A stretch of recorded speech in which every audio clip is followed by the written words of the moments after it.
Okay. Set things up here.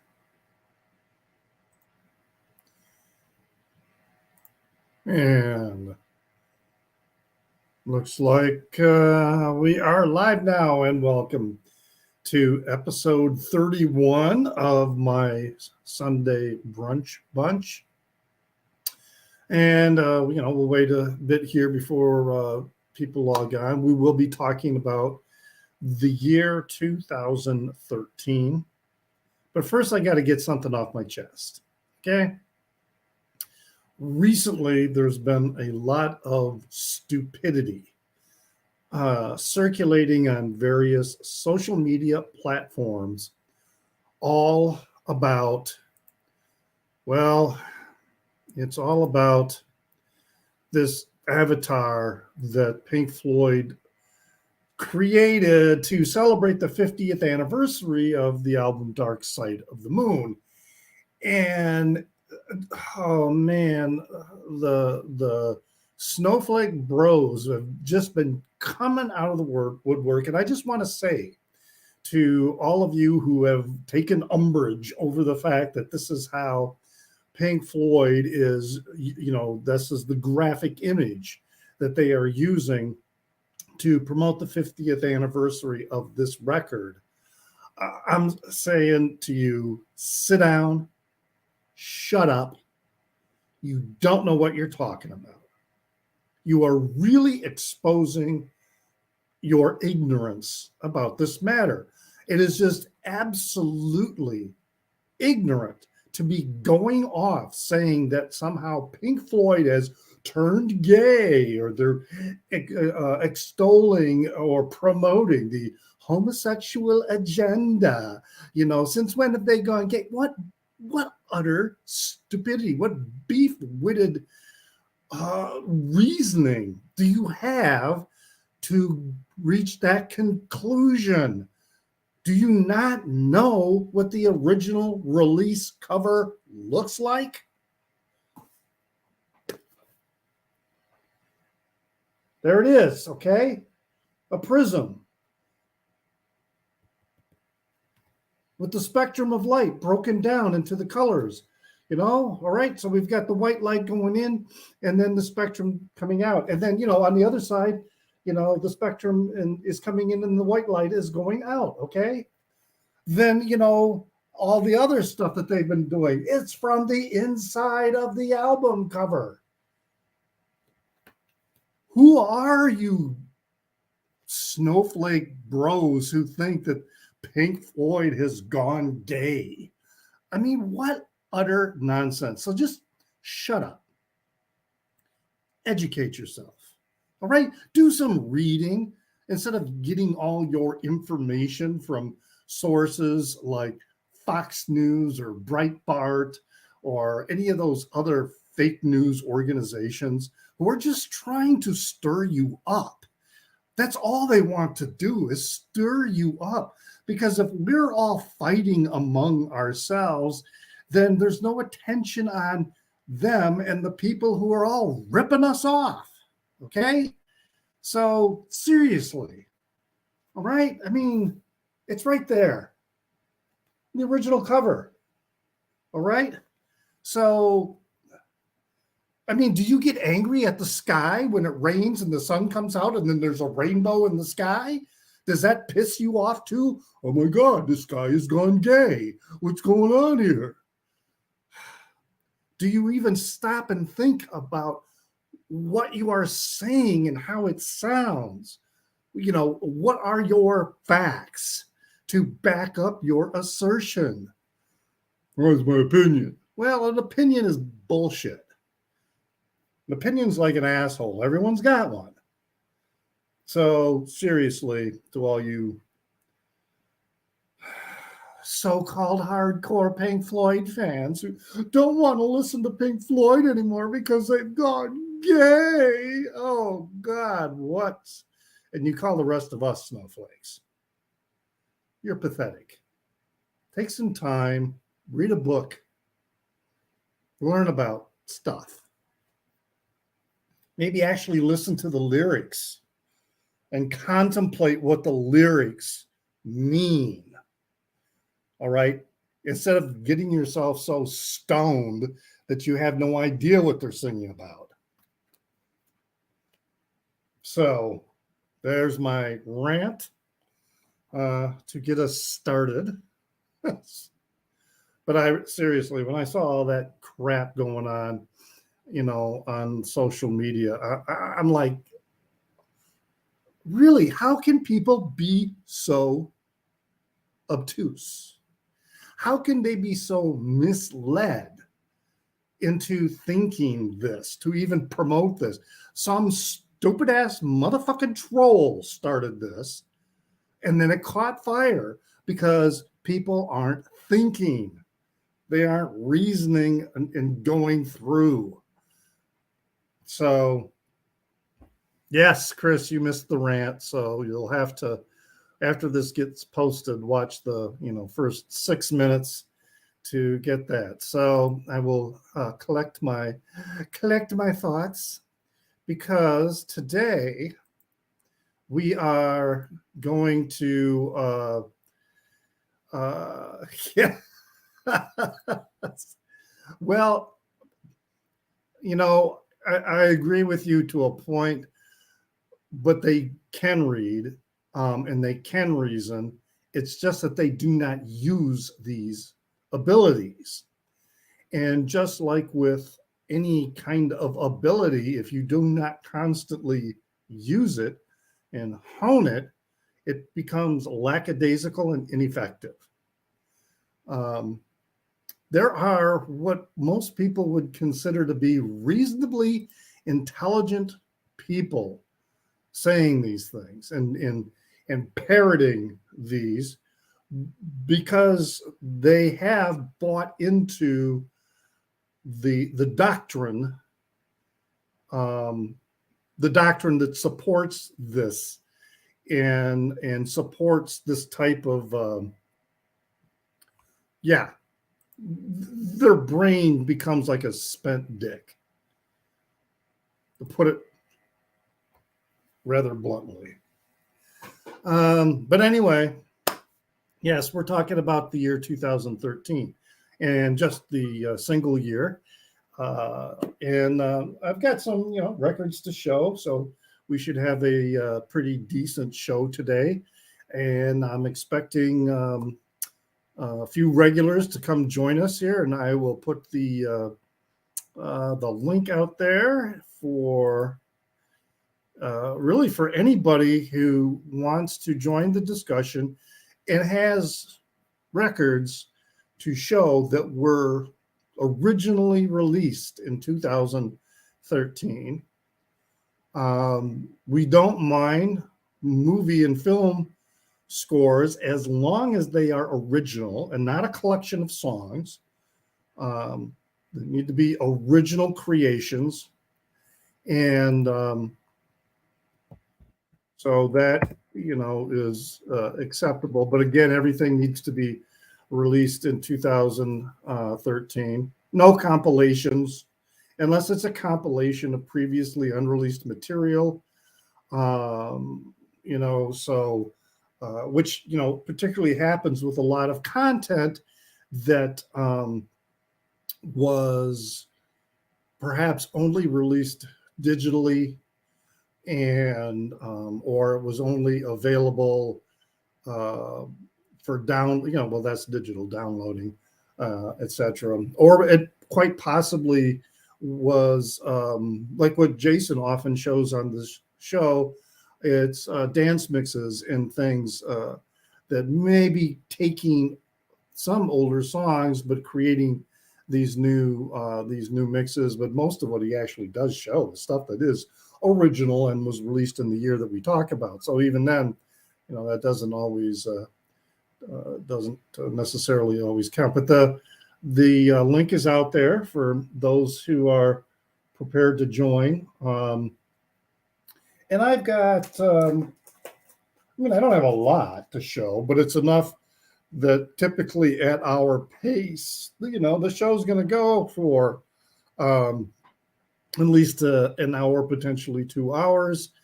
And I do thank all the people who come and watch it live. I also thank all the people who watch it later after I post it, and people come in and watch it. After it's been posted, whether you watch the whole thing or you skip through it, that's fine. Watch it long enough, I get a view. That was an interesting thing that I learned about the difference between video on Facebook and video on YouTube. Is that video on Facebook, you get credited for a view if the person clicks on it and it just starts to play, but you don't get a credit. Now the algorithm may have changed, but you don't get a credit for a view until the person has at least watched it for 30 seconds. I think there's a minimum amount of time. But all right, so welcome aboard, Chris. How are you today? Fine. Found enough from 2013 to get through today. Yeah. It was, as I was going through the various releases, it was interesting, the variety that I had. Some of these, the records I have are pretty, they're common, but they're also kind of, no, actually, maybe one of them is a common one. Maybe two of them could be considered common. The rest of them are fairly uncommon records that were released from the year. One of them by a surprise band. I was surprised that I thought it was a reissue, and that was from like way earlier.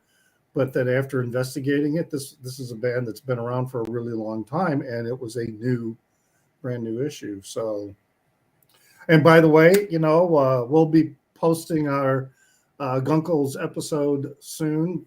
Thank you for your recommendation on American football. That was really, really good. Really enjoyed that and the entire album. Cool.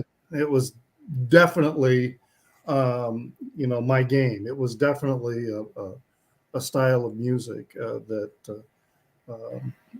I will. And I was checking out their other records, just in terms of fan rating and things like that. They're all really highly rated. So yeah, that's the only full length record of theirs I have. I don't think they don't have a really big discography, do they? I think they only have like maybe 4 or 5. Well, 4 or 5 records, for a band, that's pretty substantial, when you, to me, especially with newer bands, so that they can continue to turn out that music. And but like I say, they all get really high ratings from listeners. Yeah. And not everyone guided by Voices or King Lizard and the Gizzard Wizard. Well, yeah, they're they crank them out just because. Well, that's just kind of the nature of that band, in terms of the music that they continue to play all the time. It's just absolutely astounding. But I really liked with American football also the trumpet. It worked really, really well. I'm thinking that's the right one, right? They got a trumpet in there, right? Yeah. Yeah. Okay. But yeah, it fit. The other thing I noticed with it, just about all their records, all their covers they're all shot in twilight, right? They're very crepuscular in the way they look. So that was interesting too. I picked up on that as I was going through their catalog and looking at their various records. So, and they're everywhere. It's not like these are difficult to find. So I should be getting 1 or 2 of them pretty soon. So hello to CJC and Juliana Hatfield. I'm counting on Chris for all the Juliana Hatfield. Okay, I have something to say about that album. That is the one and only Juliana Hatfield album I do not have on physical format. And basically, the story is that she was during that period of her career for a few years. She was running her own label.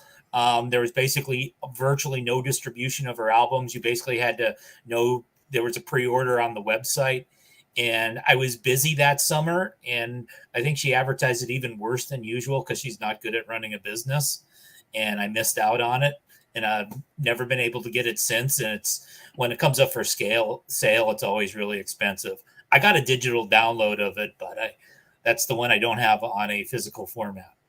Okay. Well, yeah. Just the other day, I picked up a Frank Zappa album to add to my collection that I didn't have, and finally got it. I haven't listened to it yet to see if it really is near mint, but I'm pretty sure it is because the seller, this particular store here in Chicago, their grading system is very concise, very clear. So whenever they grade something a particular way, you can rest assured that of what that means. They're very good about that. Although the weirdest thing when I saw in the store, their wall, I've been looking for the Butthole Surfers, the Electric Land release, and that maybe one other record I think will complete my collection of Butthole Surfers. And it's not necessarily their best. In fact, I think for most fans, it's probably their weakest album. There's some good songs on it, but they had a copy on the wall. I guess it's an OG that they had rated very good, which for them means it's going to have surface noise. It may have some scratches as well that are audible, but do not affect play. They're not going to be a jump or a kickback. They wanted $100 for it. And I'm like, oh, that's just, maybe a while before I hope I can find a reissue. I'm perfectly happy with reissues. I don't have to have the OGs. So I don't know what's holding up Jason here. I know he's going to be joining us. He's got stuff. He says he's got records, and he's got tapes, and he's got CDs. So interesting. I don't think I have any CDs to show this time. It's going to be all records.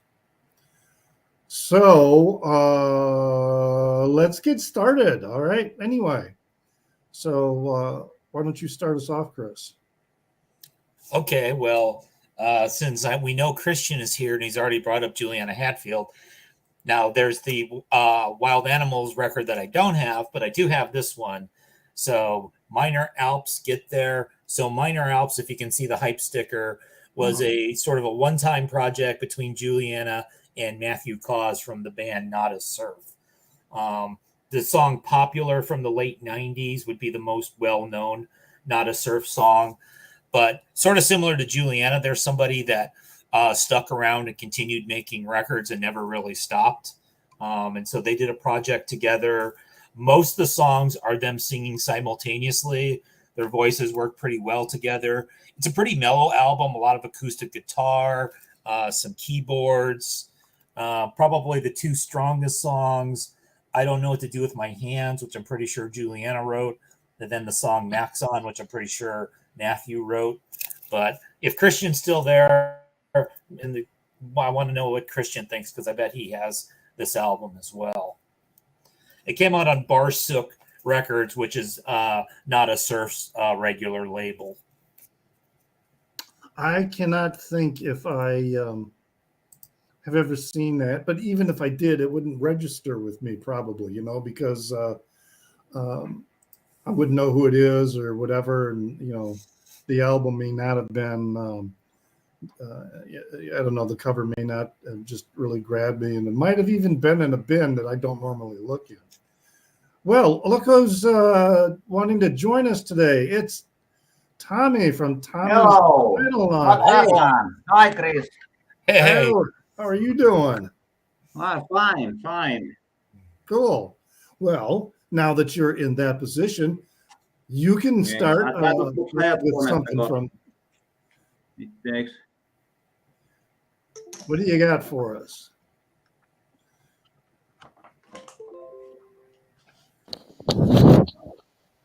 Okay, now it's better, the sound. Yes. Yeah. Oh. It was. So now that you are there, you can want to start with something. Show us a Okay, record from let's go. 2013. I have actually quite a many 2013 albums, but okay, it's echoing quite a much. But let's start with Canadian band because Jason is not here. It's It will be Coachmore soon. Tenebrial. It's like a occult metal or something like that. Are they Finnish or? No. This is Canadian band from Canada. Oh, okay. Yeah. Never heard of them before. Okay, this is echoing quite a much here. Oh, I do not hear an echo. So do Okay, do I you hear Chris? it's echoing like I got everything like twice. Yeah, I'm not hearing it. Are you, Chris? I'm not hearing it. Do you have both your YouTube and your Yeah, stream? maybe the YouTube if you've got the speaker on YouTube, then you need to turn the speaker off on the YouTube channel where it's streaming, because then you'll get the echo. So use only the sound that's coming from StreamYard. Yeah, okay, let's try it. Yeah. Let's strip All right, is that the sound away. Because that's what I end up doing is I okay. Now it's don't seem echoing. Okay. Yeah, okay, that was because the YouTube was okay. there back in the track. Okay, yes. Yeah, okay, I can continue with. Actually, I seem to find quite much metal albums here. Chris is big metal fan, so yes. Yes, for you. How many do you have? Like, how many do you have? Because if you do have a lot, sure, show more than one for each round. Okay, I have here about 10. Oh, all right. Well, you can show just one per round then. That'll get us through the entire show. This is Finnish band Speed Rap. This is very much, the album is Overdose. This is their first album, and this is how I describe it. I think it's like if Judas Priest is doing like thrash metal. I think this is quite well done. Well done. How you can describe the album. So very powerful tracks here. Redemption of the Mic, then Overdose, of course. Unfortunately, they are no more around. They ended the band. Okay. So what are the vocals like? Is it like that Cookie Monster growl? Judas Priest. Oh, okay. Okay. So this is really like Judas Priest on thrash metal way. Okay, because then I might enjoy it. It's the vocals where I guess it's called Cookie Monster vocals, where it sounds like their throat's being ripped out. That doesn't really appeal to me. So, but that sounds interesting. That's not the case there. All right. Well, welcome, Jason. What's up? Hey, Tommy's Jason. In the house. Yeah. Welcome, Tommy. Hello. You miss. I have just one Canadian band here. I didn't catch it. I saw you were showing, and you showed some metal that sounded like Judas Priest, traditional metal, speed metal, maybe. Yeah. How's everybody doing? Good. Fine, thanks. Richard, I thought I got prepped for 2014 and 13 today, so you had me all in a tizzy. I was up till like 4 a.m, by the way, prepping for this channel. That's how committed I am. Save the 2014s for next week. So I got them to the side. Yeah. Well, then what do you have from 2013 for us? Oh, geez, I jump on. I'm already on. Okay. Yeah, I do have quite a bit. I have vinyl, CD. I'll do a CD round. Okay. First, and then I'll get into vinyl and the tapes. Yeah, so excited that everybody's here. I think this is the first time Tommy's been on a stream. Yes, it is. This is his exclusive debut. Dr. Kid and the Dr. and the Kid stream a couple of times, but so awful late. I'm sleeping then usually. I'm glad you're here. Oh yeah, it's true. It's late over there, right? Yeah, it's like 8:30 now. I'll start off with some CDs for this round then for 2013. I got this. This is my favorite, one of my favorite electronic labels, Lies. I don't know if any of you guys have heard of that yet or checked it out, but it stands for Long Island Electronic Systems. I think you mentioned one of their releases last week. Yeah. Last week I showed another CD they put out. They didn't put out a lot of CDs. It's mostly a vinyl label and Bandcamp and stuff. Oh, But this is great to have because it's 2 discs and it's got loads of their artists that are on this label.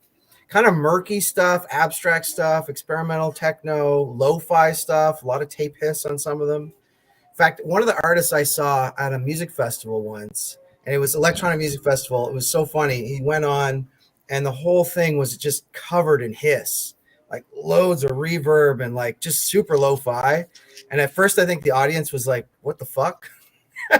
Or the audience was like, is something wrong, right? But then after half an hour, they're like, I guess this is the set. okay.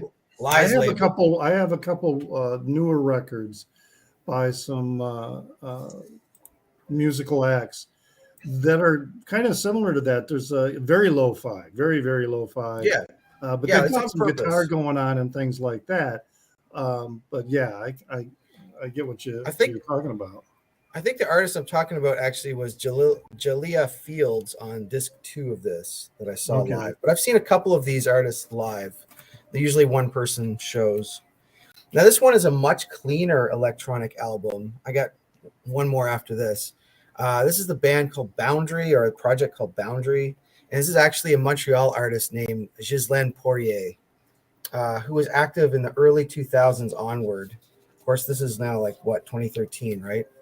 So, yeah, this is just a really ambient kind of IDM electronic album. Pretty quiet, pretty clean, I would say, compared to the last one. 13 tracks. I've only listened to it maybe once. And something I just got in the mail, I think maybe Tommy will know this band. We got Exhumed. Necrocracy. So this is some heavy death I metal. know the name, but I not the band. Yeah, it's good shit. They're US based. Can't remember what state, and they've been around for a long time. They just put out something last year that I got after I made my top 10, so I would totally put it in the top 10. This is your Cookie Monster vocals, Richard. Okay. Right here, yeah. So growly, gruffy, and chuggy, and head snapping, head banging stuff. The thing with death metal, it's got a groove to it, right? It's chuggy riffs. Versus black metal, which is just kind of abstract and noise, but the death metal stuff is chuggy. And these guys also have a very gore kind of theme for their stuff. So that's my first round. The a necrocracy. What would that be? A system of government based on the dead. Is it? That's a real word? Okay, I didn't even. Well, no, I'm just kind of parsing out what it might be. Yeah. But there's a lot of metal musically, instrumentally, that I like, but it's that style of vocals that so any other kind of metal, I will give it a listen and see what I think about it. The vocals do make or break it, even for punk somewhat too. You got to find your vocal style that you can handle or that you like, right? And then go with those kind of bands. Yeah. Well, yeah, even with a band like No Means No, they come close. They kind of rub up against that style of vocals, but they're shouty, they're yelly. But I don't mind, the shouting or whatever. It's just the this is a growl, but this is the kind of thing you don't really want to hear the lyrics, right? When you read the lyrics, oh my god, it's like a horror show. The lyrics are all horrific. Yeah. Well, the first record I got is probably one where listening to the lyrics is going to be 80% of the whole deal. And this is a weird aspect. This is the cover. I gotta warn you. I mean, to me, it's kind of a cover freaks me out sometimes. And this is Jello Biafra and the Guantanamo School of Medicine. And this is the album White People and the Damage Done. Oh, yeah. That's a disturbing cover. Very cool album. And, of course, on the back, we've got the all the young ladies there, and one guy in the cap and gown. But of course, we got the gal here with the gun with the scope on it. It's the Jello Biafra as he can, only he can do. It's got, and then of course the inside cover that is just such a freaky image. But then all the credit information on there. So it's got Ralph Spite on guitars, vocals, keys, and on some songs. All right. So, but there's a lot of different people, most of whom I do not even know, like Chemo Ball, Andrew Weiss, Paul Delapelle on drums. It's a lot of different people. I've got one of their albums, like a more recent one. I love Jello. Yeah, I love this stuff too. It's always on point. And then of course there's this other insert that comes with it. He's got a lot of like spoken word albums, these like triple albums that are spoken word. And I'm like, I might listen to them online, but I'm not going to, buy it. But then, all the lyrics, the lyric sheet, and I saw him live do a spoken word thing once, actually, at my university. Crazy insert stuff on here. But both musically and lyrically, this is a fun album. It is so on point. Wow. The Brown Lipstick Parade, John Dillinger, Werewolves of Wall Street, Hollywood Goof Disease, White People and the Damage Done, the title song, Burger of Wrath, Crapture, the song Crapture. All right. You got to look that up on YouTube and listen to Crapture. It's good stuff, as only Jello Biafra can do. And it's a it wasn't a blind buy. And I'm trying to remember, I got a couple Jello albums like this, like the one with Mojo Nixon. One of them I bought from, it was probably the one with Mojo Nixon, or no, it was this one I bought from Alternative Tentacles, because it's got the Alternative Tentacles label. This side and that side. Yeah. So good stuff. I like Jello. I like sometimes when you listen to his spoken word, he's a little deep into conspiracies. Sometimes a little too deep I'm like, oh, come on, what the hell are you talking about? Well, at least he's on from the left side. He's not as crackpot crazy as some of the alt-right stuff. So most of what he's pretty much on point in my opinion, the majority of the time. But sometimes he does go a little way out. He oversimplifies a little bit sometimes. Yeah, maybe. That's a good way to put it. His oversimplification. Yeah. It's for entertainment value. Sure. Yeah, exactly. He's a great speaker. If you've ever listened to those spoken word albums, he really is a good speaker, and he's knowledgeable. He knows what he's talking about. But I guess he's also kind of done a few dickish things with some bands on the Alternative Tentacles, and maybe even with the Dead Kennedys. I don't know all the background to that. I've heard bits and pieces about what goes on there. But anyway, that's what I got to start me off. I know the other guys from the Dead Kennedys don't have anything nice to say about him. So yeah, they had a big falling out. It was bad. So still going. Well then, Chris, what do you got for us? Well, I have a shocking album cover that there has to be a band across it to censor it. So there's a blurry picture of a naked woman, so they put this black band over it, sort of like the band on Houses of the Holy. So I've shown this band before. They're called Forget Cassettes. This is their third and final album called O Cursa. So Beth Cameron, who's like the main singer, songwriter for this band, kind of indie rock from Nashville. Her albums got a little bit more experimental as they went on. So her first album was pretty indie rock. If you like Slater Kinney, you'll like this. Her second album was very depressing because of the suicide of her brother. This one was more experimenting, a lot of keyboards. It was more ambient, not nearly as much of a standard guitar indie rock sounding record. And I bet none of you have heard it before. So, because it's pretty obscure. It's pretty obscure stuff. Where are they from? She's from Nashville. Nashville, okay. But it's not. I actually have some Americana to show later, but this is definitely not Americana. So it's weird how, with the cover censorship now more recently, because you go back to the Blind Faith album cover, which really is child pornography.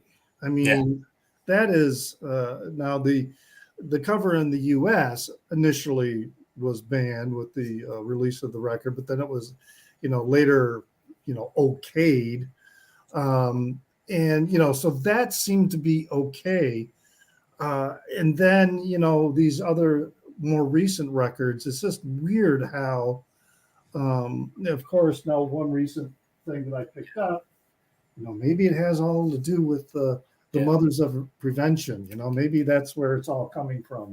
I think there's a degree of her making a point because the picture is really blurry. She has her arms over her breasts. You can't really see anything even when the band isn't there. So that could have been like an intentional kind of. I think there's a bit of an intent putting the band on there. So yeah, all right, that makes a little bit of sense. Yeah, all right.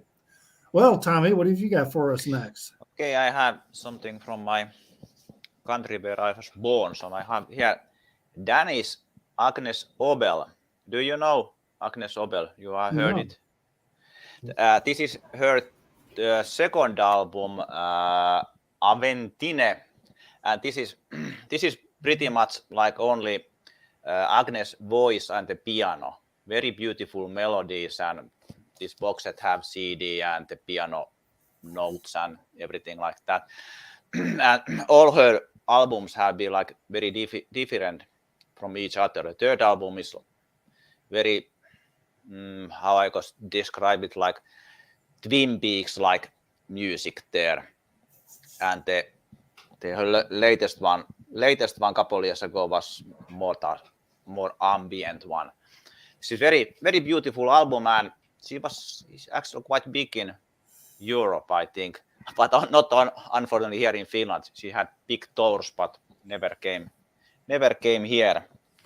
Funny thing about this box set is when I ordered it from German Amazon, it was packaged so that there was this folio here and packing notes taped only in this foil. So there was no packing material used. And I got it without any damages, little notes there, but there was not even that famous Amazon plastic bag that they are now using. I stopped ordering from Amazon when I got first record packet in those. And I thought, okay, you can keep your records there. I don't need. Did you say this is punk, Tommy? What is this? No. This is piano. Very beautiful piano music. Only voice and piano. A couple hardcore records here also, but I got her first name Agnes. More. I got her first name Agnes, but what's the last name? Obel. Obel? Yes, Obel. Let me make you read big again here. So Agnes Obel. Okay. Yeah, that's a name I'll jot down and check out. He's from Denmark. I was hoping Agnes and Myrkur could do like something together because they both are Danish excellent singers. Danny Myrkur of course are doing like black metal and also Danish and Scandinavian folk songs.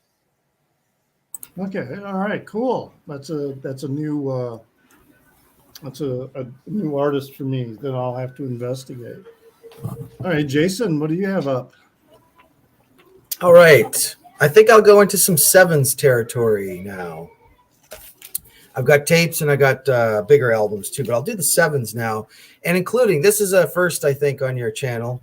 We got some Flexies. Well, Seen these before? Yes, Remember I have. Flexies? Remember when you were a Yes, kid and you got these yeah. on the cereal box? Yeah. Well, these are doomy death metal ones. They got Cookie Monster again. Actually, just vibing off the last round. This is Exhumed again. I just showed the CD by them. Yeah, these are Flexies that come with a metal magazine called Decibel Records or Decibel Magazine. And in the States, I think right on the shelf, it'll include the Flexi, but in Canada, only if you subscribe do you get the Flexies with it. And a buddy of mine gave me a bunch of old ones a while back, and including the Flexies in them. So that was really cool. So Exhumed I already showed, and then this band's called Locked Up. I don't know, Tommy, if you heard of them before. No. Kind of an Not obscure side project of Shane Embry from Napalm Death. Okay. The big guy. I think he's on bass or something. Yeah, so it's kind of cool.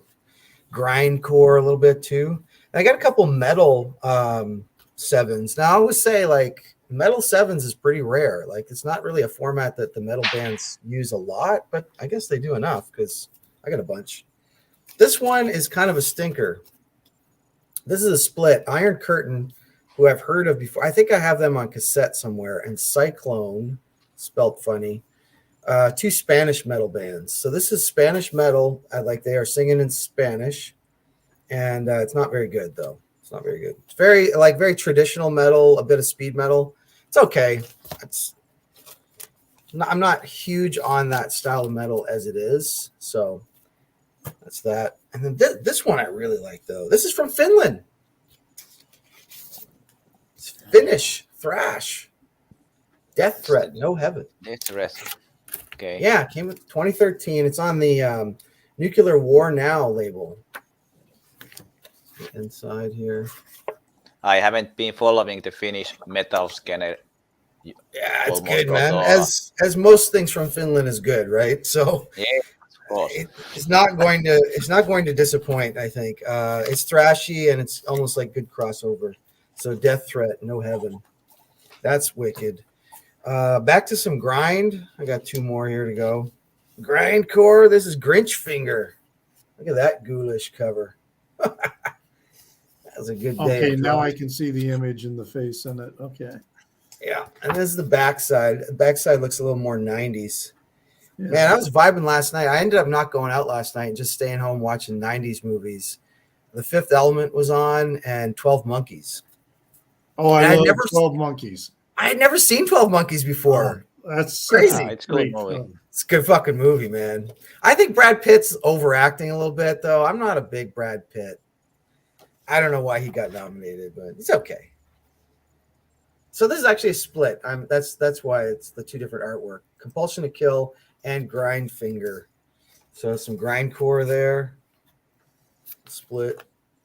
Cool ass 7. Now, grindcore is a sub-genre of metal that does do a lot of 7 inches, and they'll do like 5 inches and flexies and weird shit. Hey, Ed. Okay, last 2, we got some more punk, crusty punk, almost thrash from Canada, Hard Charger. Came out in 2013. Surprise, surprise. Really thin cover, just on paper. Waste No Time Records and Primeval Source. This is a great 7. I like my punk to be crusty and maybe a little metallic. And this band, this is really good because I bought it 3 times apparently. I found it like, I just find it cheap. So I'm like, get it and give it to people and stuff. It's called CETA, which is kind of funny. So this is on a Canadian label. CETA is the French acronym for one of our like foreign affairs kind of programs in the government. But I don't know if that was the reference. It's also a common anachronism for AIDS in other countries. So yeah, you're right. Yeah. So anyway, this is kind of like no wave, kind of post-punk, kind of jagged stuff. It's pretty cool. It's on Sweet Rot Records. And that's my 7s for 2013. The best of my 7s. I didn't bring everything. I went yesterday and on Discogs, I think I had 2 pages worth, a page being 250. So I had about like 3 or 400 records of 2013. Holy moly. So when you So- say crusty, can you Yeah. give me some more familiar bands that you would qualify as crusty?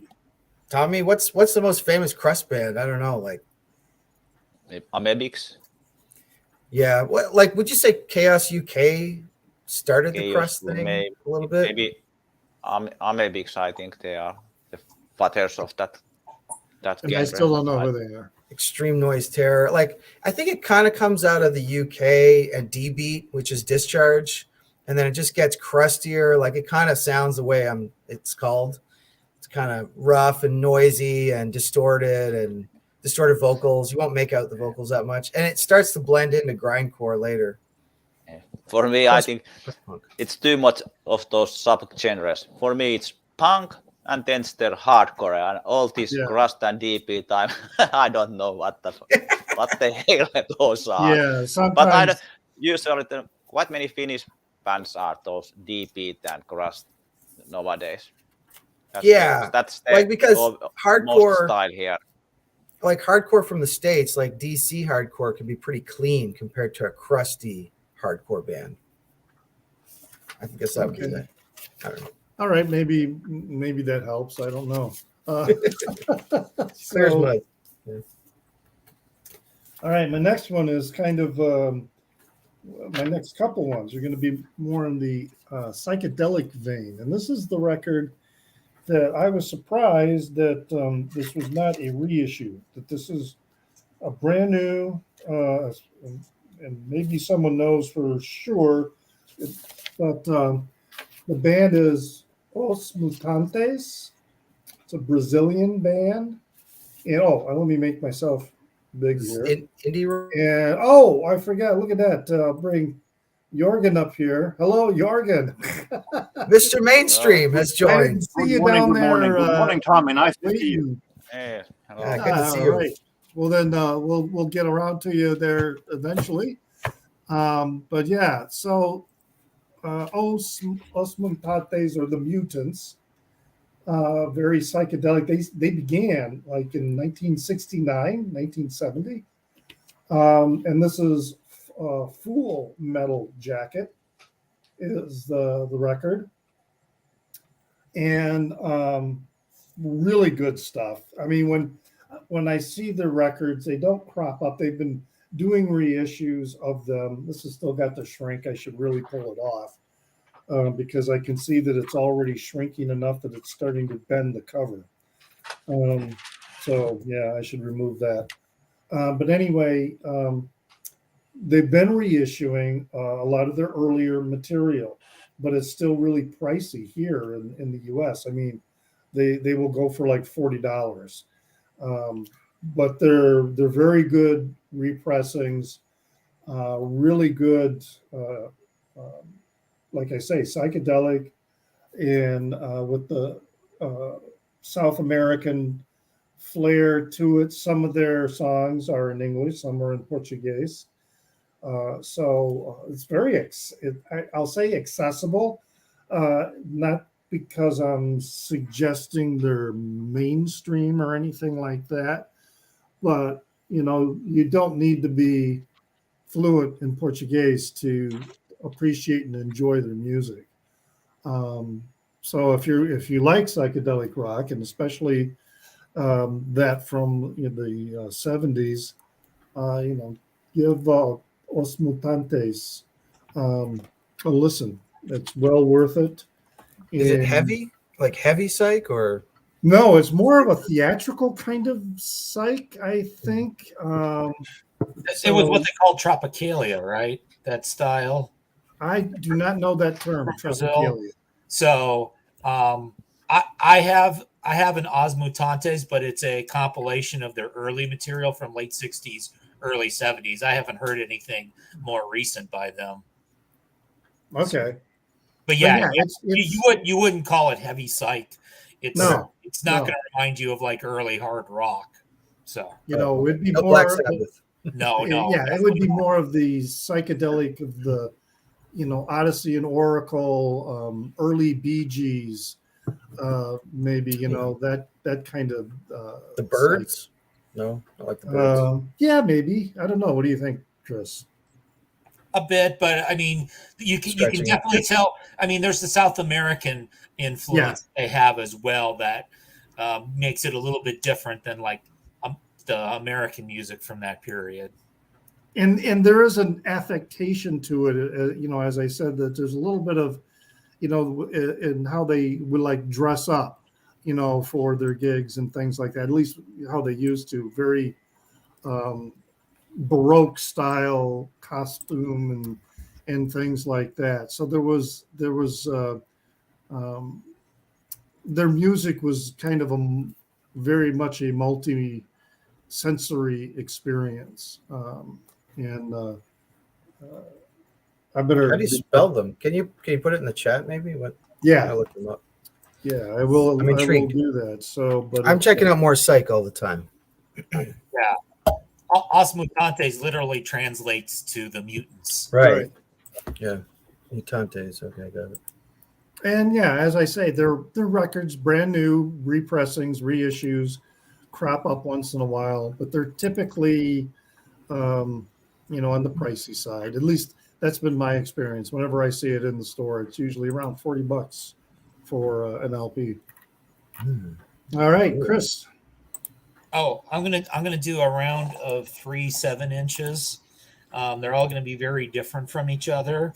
So we're gonna start off with some crust punk since that's been mentioned. Yes. So this is French crust punk. So Gas Mask Terror.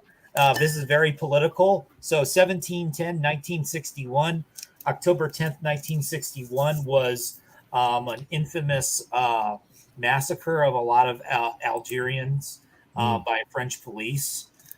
So this is obviously very politically charged stuff. October Rouge, the Red October. 2 of the 4 songs are in English and the other 2 are in French. And they've got there's the titles. Scary picture there. So, and yeah, it's definitely rougher sounding than if you were going to listen to, like, say, Minor Threat or something like that in terms of vocal styles. And then let's go completely different from that. Here's some Cocktails is sort of a power poppy group from San Francisco. And so it's nice, pleasant little listen with this. And then the last one, and this is one where usually when I'm finding singles in the wild, they're like, it's like country or pop hits from like the 60s and 70s or like stuff that was on MTV in the 80s. But I found this group called O+S from 2013 at an antique mall with all of like your standard pop hits that you usually find. And it's sort of chill wave, dream poppy sort of stuff. And it was completely out of place where I found it. And I got it for, I think, either $1 or $2. And it was pretty cool. Completely random find. I could find almost no information about this group online. So I don't know where they're from. The label's from Omaha. So maybe they're from Omaha, but I'm not really sure. Oh, shoot. What's the guy with the channel from the Omaha introvert? No, well, he might be somebody to check out with, but I'm thinking there's that guy called The Dark Stuff who's from that area. I'm thinking of, he's a musician, more of an electronic musician. Does he have a YouTube channel? Yeah.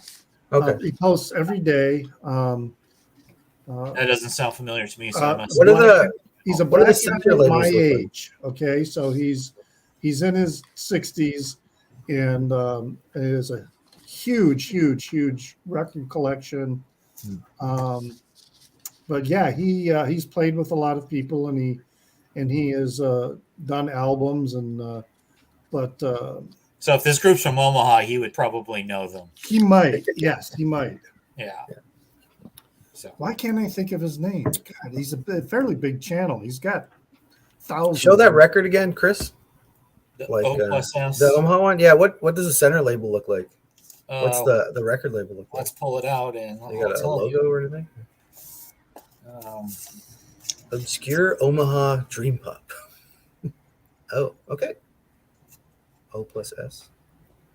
No, sort of basic. Yeah. Yeah, I'm trying to. Oh, there he is, Derek Vaughn. That's what I'm thinking of.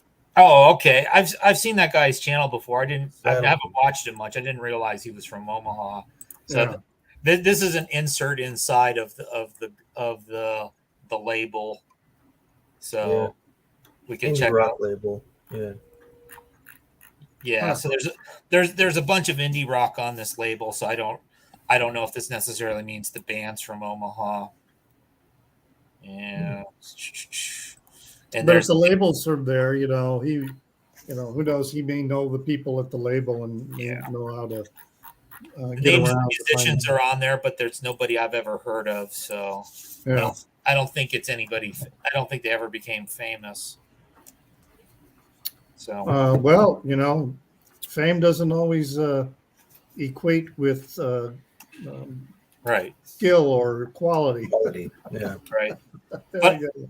Because usually most of the time when I have like indie or punk singles, it's either stuff I've directly bought from the labels and artists or from discog sellers. It's not usually finding them in like a thrift store or antique store, but this one I did. Right. That's cool.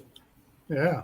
Okay, Tommy, what do you have for us? Okay, it seems this crust is very popular genre here, so I have this Finnish crust punk band Uhrit, their first EP.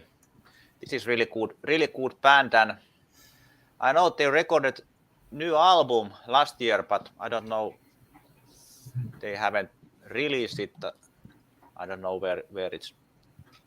Wait. What does it stand for in English? The band name? Like victims. Victim. They have really much like really feminist lyrics, and the singers. I don't remember what her name was, but she had very powerful voice, and they had couple LPs and two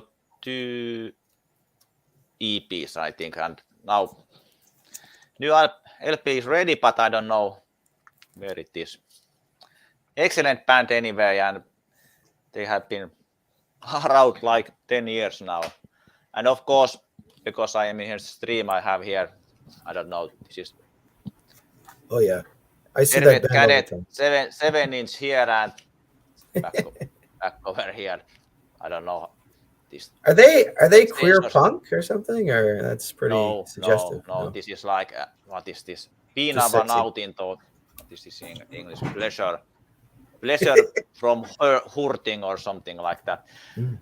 This is they had all the 90s. They were in metal. They did very metal albums. Okay. This is like when they came back to hardcore punk. Before this, they have one 10-inch and then this 7-inch, and then they moved to Svart Records. This is from Kamaset label. That's pretty much DUI label here in Finland, and now they are again very big here in Finland, and new album is coming. They're also on in Svart, March. the Svart label. Yeah, Svart label. They are now in Svart label. Yes, 5 songs. Masochists. This Yeah, is- are they masochists? Yeah, maybe. S&M. It's really, yes, is it? Läjä Äijälä has very much this SMM type of covers from the early 80s already. There's like this Ääretön joulu, endless Christmas, where he's hanging upside down and candle into his ass. So he has The very, VC inspector would not approve. but this 7-inch is not very good from my opinion, but Good it's band. Tervet Cadet, and that's I'm collecting very much. Interesting. All right. So, well, anyway. What my to gosh. be said about that one? I think you need to invite Tommy to the Gunkles one day. And Yeah, I Sort it all out. I mean, you haven't had guests on the Gunkles yet, eh? No. We got enough we to pre-record most of most of that. So, It's a good stream. well, thank you. And you're up next, Jason. Okay, I'll do some vinyl. I'll come back to the cassettes. I'll do two right now, both green covers. I picked the two green cover ones. Anybody seen this? This is a great record. It's called No. Haunted Head. And this is Kid Congo and the Power and the Pink Monkey Birds. Kid Congo Powers was in the Cramps. I think he was a Okay. drummer for some Yeah. of the Cramps albums. And I'm not sure if he's drumming on this or singing on this one, but this is on In the Red, which is a pretty good like indie punk label from the States. And I got this in the US. I actually picked this up in New York City one trip in Manhattan at a record shop that I think is now closed, but got it for only $15.99. Wow. Records were only $15.99 back then for an album. Yeah, it's really good. This is like if you're into like kind of spooky rock kind of stuff. It's bluesy. Fits really well into a lot of DJ sets when I just want to set that kind of like spooky kind of mood. I can remember when albums were $4.99 and $5.99. Okay, well now that's going way back. Okay, that's like the '60s or whatever. Then I've got one more green album I'll show. Back to some death metal. This is Jungle Rot. Skin the Living. Yeah. Now this record, I keep trying to sell this record. I keep getting close to selling it, and then I play it, and I'm like, no, it's good. Loads of chuggy riffs, a lot of head banging, head snapping. The reason why I want to sell it sometimes too is because it has it suffers from what I like to call the colored vinyl revolution. So it's this. I mean, at first blush, it's nice and swampy, right? I guess it kind of fits the vibe. But I just hate colored vinyl. It's so distracting. You know what I mean? I just want to rock some death metal. And then I pull this out. Oh, it's pretty. And I got to look at it. And where's the songs? I can't see them very well. And like, I don't know. It's distracting. I just want to have some black wax. I just want to throw down and hear the tunes. I've never heard that before. I'm never It immediately distracted. feels like a specialty, right? It feels sort of special and novelty-ish a little bit. You know, I don't get distracted while it's on the turntable. I look at the turntable a lot. I'm a DJ, so. Well, okay, Maybe that's all it. right. I don't know. So, those are my two picks. although I have some color vinyl that just sounds awful, but I don't think that's because it's color vinyl. I think it's because I think they just took this. It was originally released on CD, and I think all they did was use the CD as to make the lacquer and then press it to vinyl. So Yeah, it just sounds like crap. Pretty though, very pretty vinyl. that's what I'm saying. So, all right, Jorgen. All right, your What do you got first for round us? here for us. I wasn't that sure if I was going to show up because I felt like I don't have that much, but I felt, why not? I have some of 9 records totally from this year, and some of them are Swedish. 2013 was the year when I actually started to discover that they actually are the new music that were pretty good. That actually were. My eyes opened that I can still find new good stuff, even though it's not on the top of the hit chart. So it was the rebirth of my interest for new music in some fashion. So I start with a single that was extremely good. A single is an EP that was released by the trio of Norwegian group Röyksopp and Swedish singer Robin that I've shown before. The EP is called Do It Again, and it contains of 5 tracks. Electro pop, the really best way. As I said before, I really like Robin's voice, and Röyksopp is masters in electronic music. So this is a highly recommended EP. Röyksopp and Robin and Do It Again. She kind of the image of her in the The costume that she's wearing made me think of Florence and the Machine. Robin doesn't have the same image, but the music is maybe not that unfamiliar, but maybe it's more because of Röyksopp than because of her, because she's not a member of the group Röyksopp. She was just a member in this collaboration. Okay. Interesting. All right. Now, I said psych with that other, with the Os Mutantes. This one, I guess you could say, is also very psych. And this was the first, there's this record store in Chicago called Bucket o' Blood. And they primarily specialize in metal and punk and hard rock, hardcore. Sounds like my kind of shop. Yeah. And they also have a section of books. So they have a lot of anime, manga. They have a lot of manga there, but they also have a lot of items that are very much associated with occult themes and things like that. And but they do have some records, that are, more mainstream rock or something like that. So anyway, and I haven't been there in a long time. There's a lot of record stores in Chicago I haven't been to in a long time because of the pandemic. Anyway, I was in there, and they had a bin of King Gizzard and Lizard Wizard, and they had a ton of records in there. And I've heard people talking about King Gizzard, and I'm looking at all these records, and I'm going like, Jesus, where do I start? So I asked them in the store, and this was the record that they recommended to me to start with. This one here. So this is what is this one? It is Float Along, Fill Your Lungs.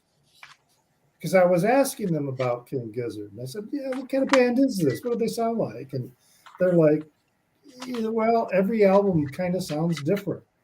So anyway, they're hard to find. Actually, I find those records. So as because they do a lot of Bandcamp, like they sell the records on their Bandcamp. Yeah. I think. Well, they got records in the record stores. I'm seeing.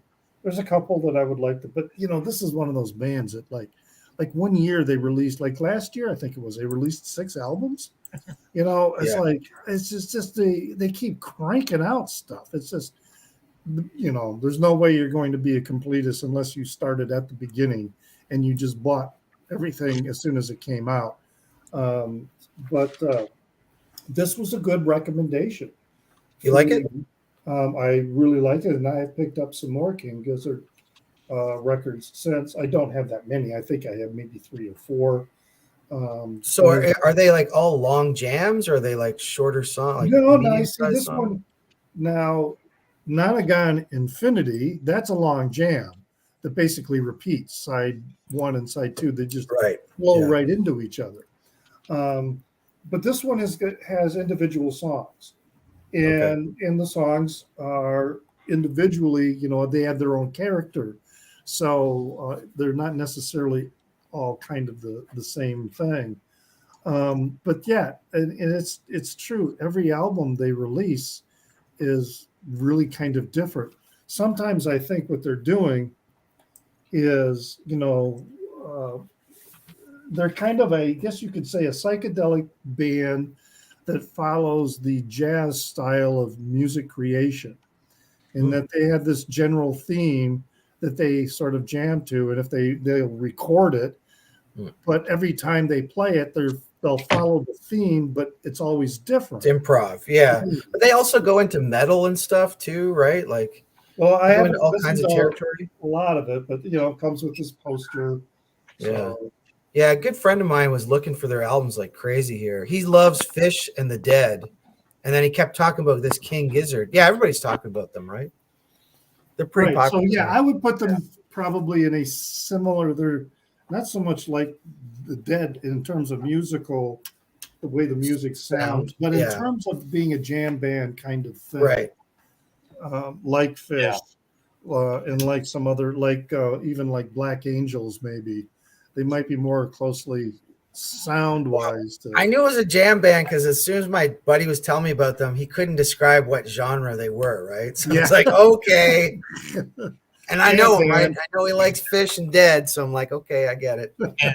And I think King Gizzard for like currently sort of has a fan base that was similar to when I was in my 20s in the 90s and I got into Fish, the way that fan base was. Go to the concerts. It's like we like that kind of music, but we don't want to get into the Dead because that's the other generations. Yeah, that's old fart music, right? Right. Yeah. And now Fish is old our fart band. music, so nice, pretty yellow vinyl. Tommy, have you ever heard of this band? Is this something you would get into, maybe, or no?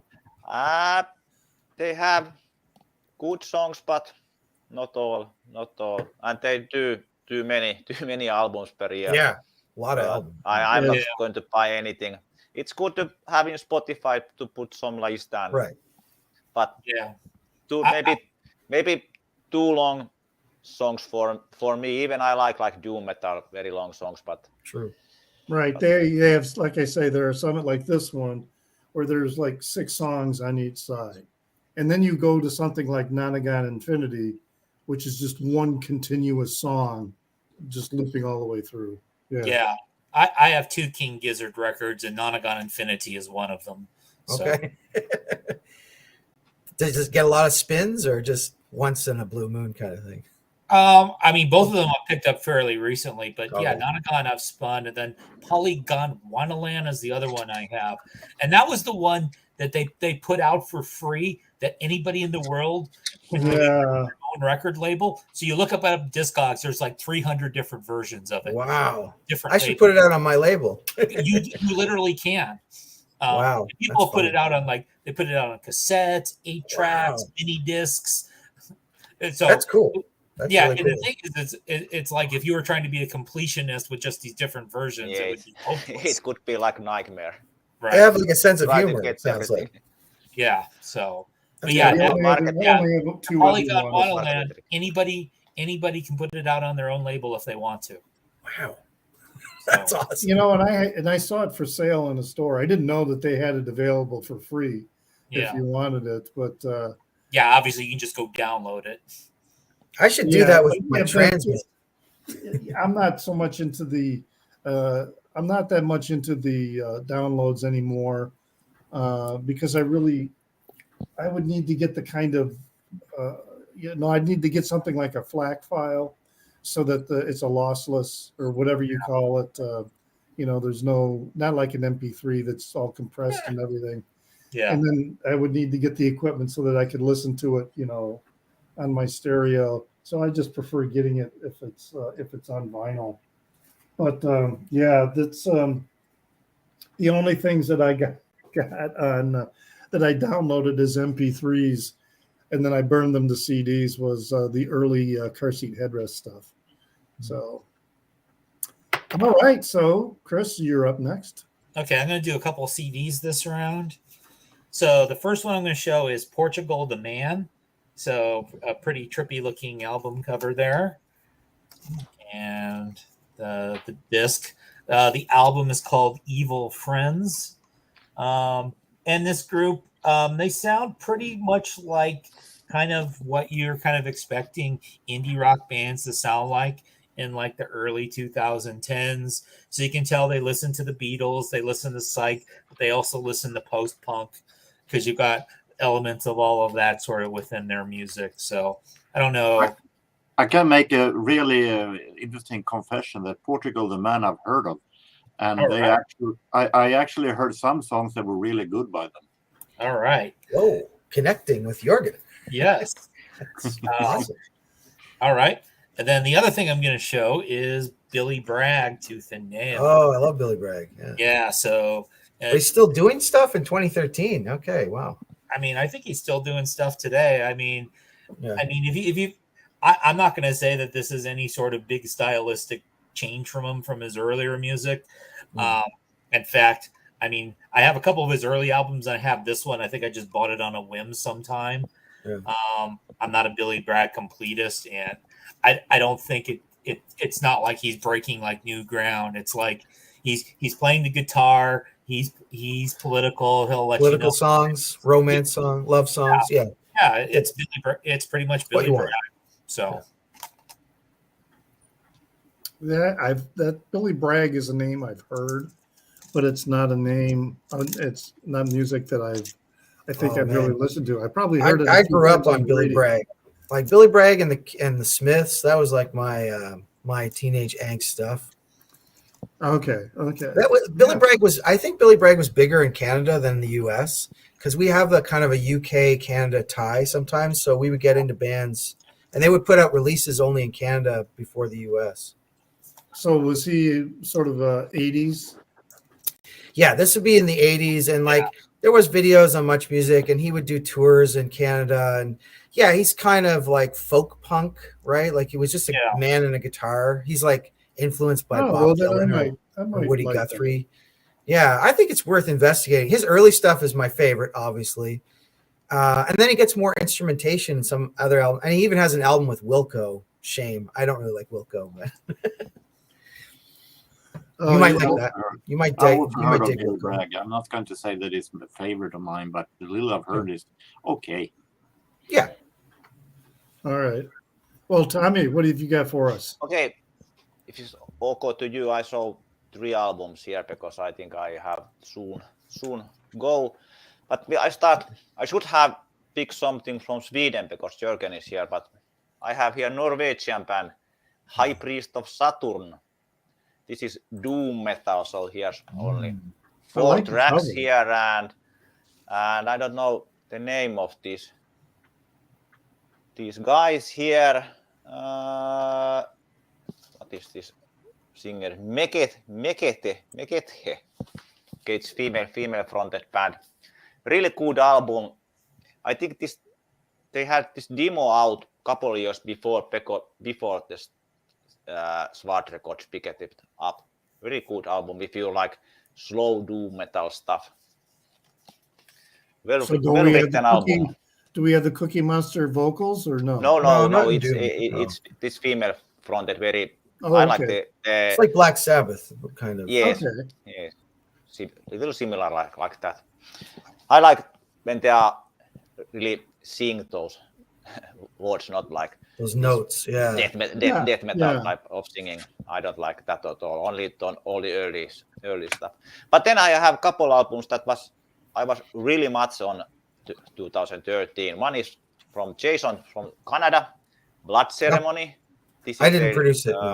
Third album, the Eldrix Dark.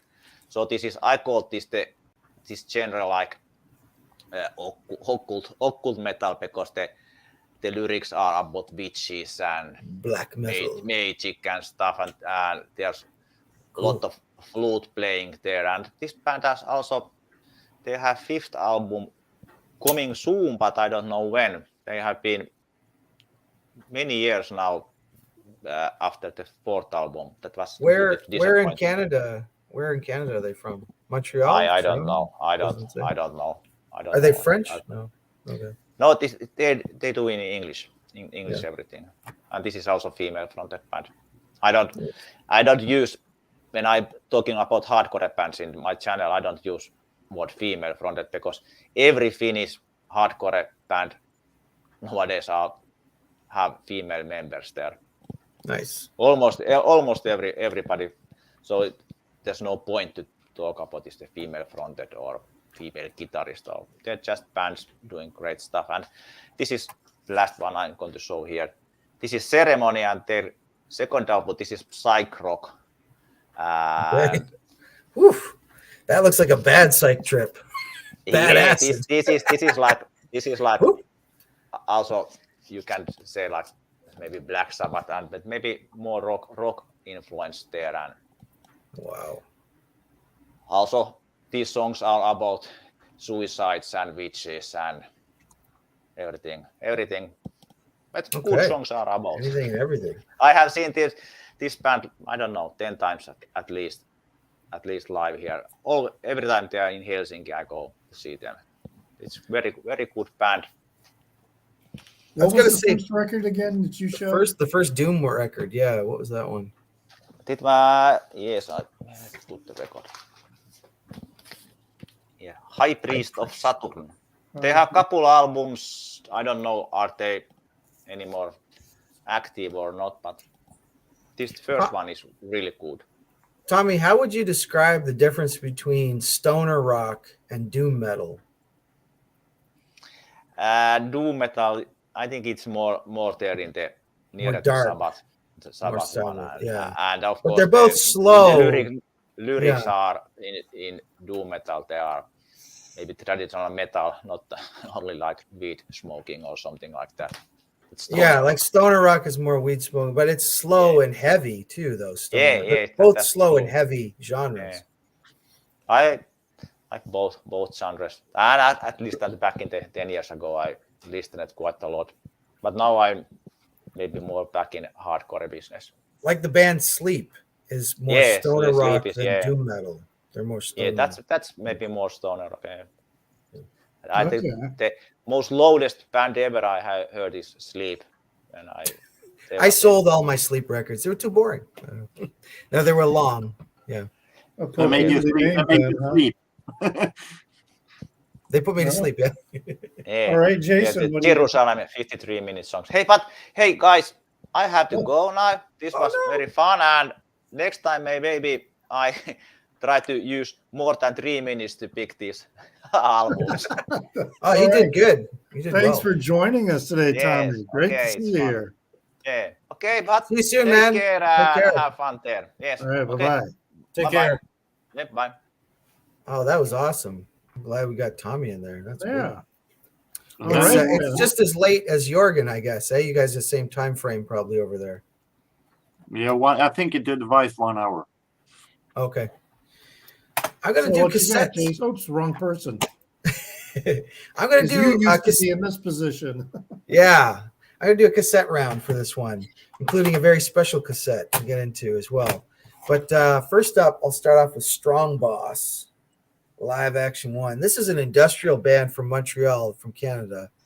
And I actually saw a label mate of theirs. So one of the guys in this band, I saw his other side project. So yeah, this is on a label called, it's CMR. I can't remember now what it's called. Cultivated Meat or something. Records, Strong Boss. Industrial. Cultivated Meat Records. Yeah, like I'm pretty sure that's what it's called. Let's just see here. Cultured meat. Cultured Meat. Well, that's different. That's totally different. Okay, heavy industrial, just great sounding stuff. Then I got this one, which is called Coward.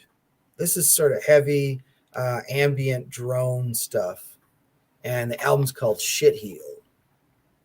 So you can see, I put some stickers on to remind me what the hell these tapes are. So this is dark, heavy drone noise. So That's such a useful word, shitheel. okay, next I got another cassette. I got some hardcore punk. Tommy left too quick, but this is Correction on Flophouse Records. This is a Swedish band, Jorgen. That doesn't help me one bit. I never heard of it. It is actually a Swedish straight edge hardcore band, hence the X. They really want to emphasize that they are straight edge. You guys all know that. At least they have a great sense of motivation to alcohol. So I think Chris from Record Talk probably knows what I mean when I say straight edge hardcore and the X. Yeah. Yeah. So I think that was because when you went to a show and you were underage, they put an X on your hand. Yeah, I think Is that that's how it where we got originates? the idea of the X from. So Yeah. And then bands like Minor Threat, of course, like one of the most famous straight edge hardcore. So straight edge, no drinking and drugging and all that stuff. But, yeah. Correction. And then last but not least, I got to show my own cassette. So in 2013, I launched the Low Noise label. And I put out my first ever tape, Transmit, tape 001. So this is, I actually reissued it because I think when I first put it out, I only put out like 20 copies. And then I put out another 50 copies. So this has the songs. Thanks. Okay, see you. This has the songs 001, 002, 33rd, Gigamesh, and Witch Hunt. It's kind of a dreamy album cover. I designed most of the covers for the record label. And yeah, I do some side stuff. My side project name is Transmit for kind of noise, drone, industrial stuff. So yeah, 2013, I decided to make a cassette label. And as usual, I just jump into things. I didn't really know what I was doing. Just jump and learn. But does that mean that you have been here all these weeks just so you can make cheap PR for your cassette? And there you go. And for $1.99, you can buy them on Bandcamp. Look them up on Spotify and give me some streams. Now, was the last time we're going to see Jason here. Yeah, as I say, we'll see how many more episodes he shows up for now. Oh, that's true. Every year, I'm going to have a low noise release now going forward. Yeah. Stay tuned. Nice. Good stuff. All right, Jorgen.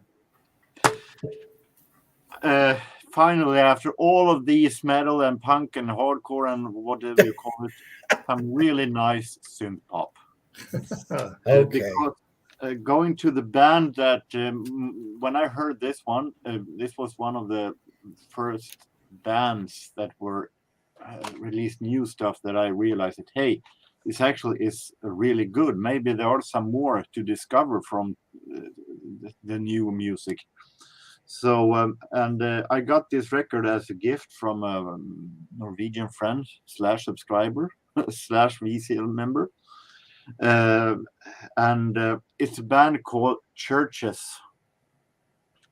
And they spell with a V instead of a U. Oh, yeah, I heard them. Roman. This is the bones of what you believe. And the bones of what you believe. And I rediscovered and heard the Mother We Share. We sang. I heard some really, really awesome stuff here that made me realize that the synth pop of today is actually a whole lot better than I gave it credit for. And the church is great. It's fronted by a young woman named Lauren Mayberry, who has a really cute and high-pitched and cute and charming girly voice. It is a really, really great, maybe a little dark and depressing lyrics, but it's a really, really nice, intimate synth pop that is synth pop for the 2010s. And I really, really like Churches. They've done some really great releases through the years. Now, you said they're from where? England. Okay. UK. Yeah, as opposed to the band The Church. Yeah. It's very So- But they different. spell it a bit different also.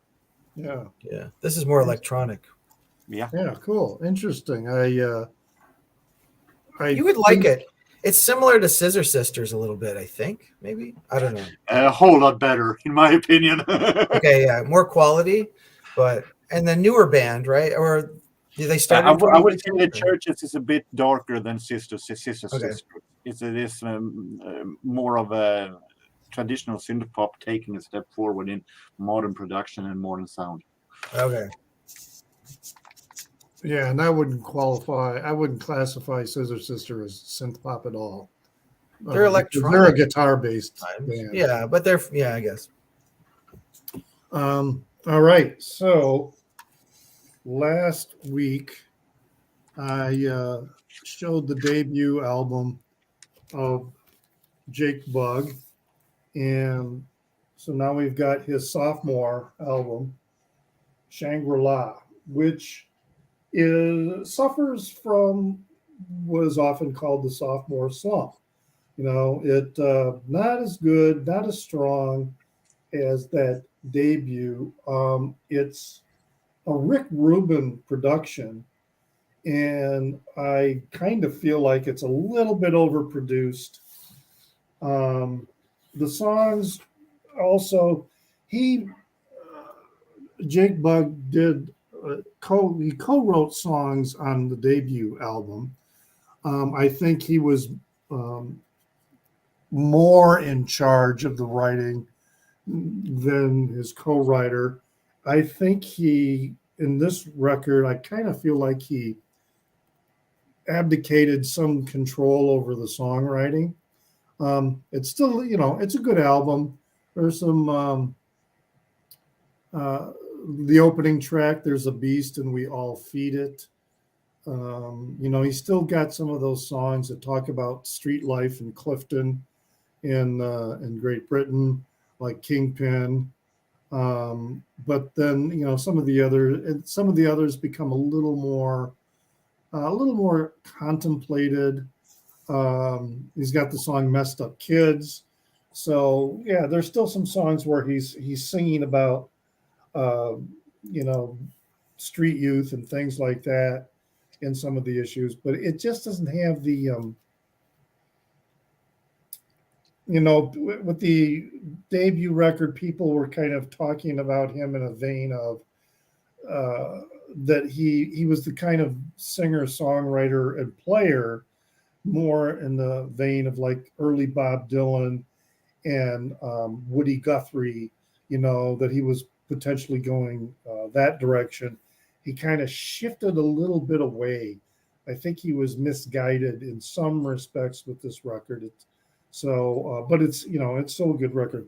He came back with later releases, I think, more true to his more true to what he initially was starting off with. But Jake Bugg in second record. He's been to Chicago a couple of times, and of course I managed to miss the shows both times, so maybe he'll come back again. He hasn't toured again because of the pandemic, but he started touring again in Britain, so he's been doing some gigs out there, so maybe he'll make it across the water. Okay, so Chris, Let's show some classic Seattle grunge. I know that's your favorite. So we've got Mudhoney with their 2013 album Vanishing Point. So by this time in their career, they're back on Sub Pop Records, and I think this is probably the strongest of their recent records. The song with the very long title, "The Only Son of the Widow from Nain." Not only is that a really great song title, it's a really, really cool song. And then on September 20, I know we're not supposed to show live albums, but I'm going to break the rule just this one time. Breaking the rules. So live at Third Man Records. So if you don't know, at the Third Man Records in Nashville, they record, they have concerts there that you can attend. They attend it live to acetate while you're there. So September 26, 2013, Mudhoney was there. And if you go to the show, and only the people who go to the show can get the dual colored vinyl with the blue and black split. They sell a plain black vinyl to anybody, but only people who went to the show got the opportunity to special order the cool color. And they do that for all their live shows there, not just this one. And these tend to be expensive when somebody's selling them on Discogs because there's at most only a few hundred of these based on the small size of the venue. I don't know exactly how many people order it. And then obviously the people who are ordering it are fans of that group. So. Right. That's interesting way to do some marketing with something like that. So they did that. I didn't know they would do those shows there. Yeah. They have what's called the Blue Series, which are so the albums that are in blue are the stuff that they record live there, and it's basically in the basement of their facility in Nashville because they have like their gimmicky store up top. Right. But yeah, they have shows there every once in a while, and the crowd's kind of weird because like half the crowd will be like Mudhoney fans, and then like half the crowd I think are just total Jack White fanboys who show up for everything. And so Mark Arms singing "Touch Me, I'm Sick," and there's like these hipster types standing there like, well, they missed the scene. They did. Yeah. They did. So I have a few of the other Blue Series ones from shows I didn't attend. They're just ones I bought from them, so they're on standard black vinyl. I'm surprised that Mudhoney's still going. Are they still around? Yeah, they've put out I think one studio album since then. They tour occasionally. I know like Mark Arm, who's like the lead singer, he actually has a day job. He basically runs Sub Pop's warehouse. Yeah. The guy who's the bass player is like an emergency room nurse as like his day job. So they have like day jobs, but they still put out and tour at least sometimes. But yeah, they're much more like regular people than like they didn't obviously But- didn't hit it like Pearl Jam did. Like musically, they haven't changed much. It's still classic Mudhoney. I would say Improve? some of their albums like this one's probably a little bit more like you would expect. Some of their albums from the early 2000s, they experimented. There was like some saxophone and some jazz influences on a few of the songs, which was kind of cool. But I could see you're kind of going, maybe Mudhoney isn't the group that should be doing that. Yeah. But they did some stuff that was like, it wasn't all like, it's not like AC/DC. We've released albums for 40 years that are all basically the same. Same record, yeah. So, Okay, yeah, that's cool. they threw in some new twists, although this one probably was more back to sort of the classic sound. So, Okay. All right then, Jason. Great. I think you should skip me because I've got a customer here. So come back to me. Okay. Then we'll go to Jorgen. Yeah. I'm going to continue with the synth pop theme, and I gotta be me, of course. Yes. Depeche Mode and Delta Machine, an album that maybe it doesn't have the strongest singles, but boy, this is a great album. It is production-wise maybe the darkest Depeche Mode album when it comes to sound, but it's heavy, it's dark, but it's really, really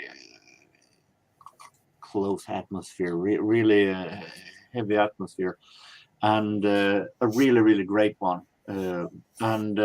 This is also a 2-disc set, a special release that also contains a bonus EP containing 4 tracks, and it also contains a book sheet with photographs by Anton Corbijn, their main photographer.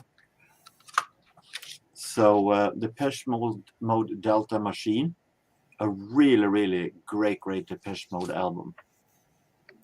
And it also the first that they released on Columbia Sony Music after years on Mute Records, but they had such a respect for their old label Mute that they demanded that the Mute logo would be on the cover still.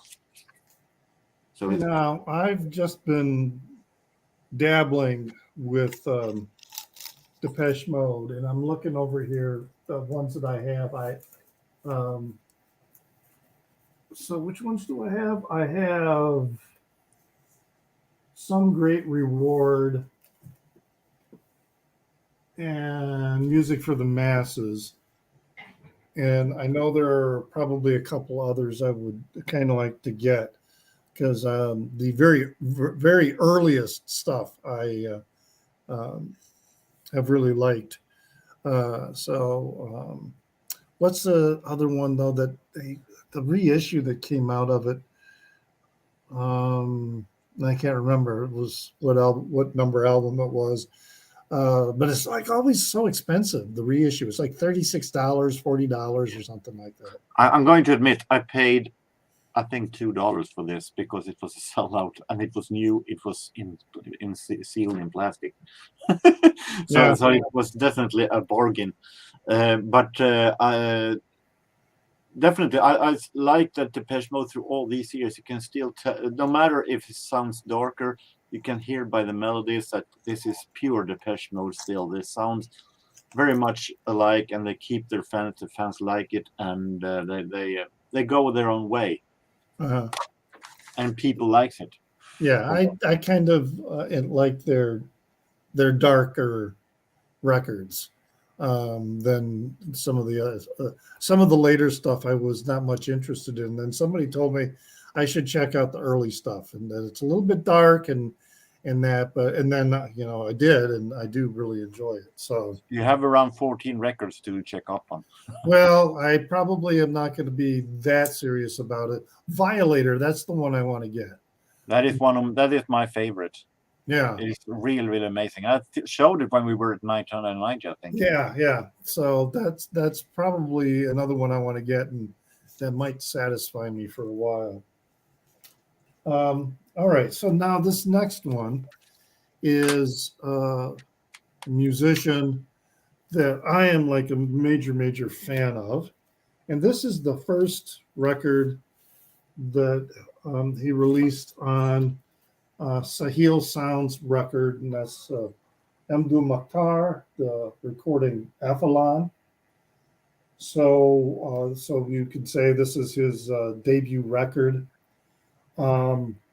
It's not as clean, perhaps, as some of the later Sahil record recordings, but it's still a super clean record. His second record that was released in 2014, I don't have, and I was just looking it up, and good Lord, they want more than $100. There's one seller who's got it available for more than $100, and I'm like, you can still get this one for less than $20, I think. So if you see it, you should probably, and if you like Mdu Makhtar, you should probably snap it up before the prices start to go up on it. But yeah, I'm trying to be a completist with his recordings. I've got two on order that I got through Bandcamp, which are, he's experimenting more with electronics. Feeding his guitar with a guitar through a guitar synthesizer, I think. So he's What's this artist? What's the name? Mdu Makhtar. Okay, Aflan. That's cool. So he is, in my opinion, right now one of the top electric guitarists in the world right now. He is his three idols that he models his own playing style from include Eddie Van Halen and now I'm drawing a blank. Jimi Hendrix and who's the third one? This third guitar god, who's another big guitar god. Yngwie Malmsteen? No. It's Definitely not Yngwie. no. Steve Vai? He's shit. I used to be able to rattle these three names off all the time. American? No. Maybe. No. But big time. We're talking Beck. the caliber of like Eric Clapton, but Eric Clapton is not that guitar player.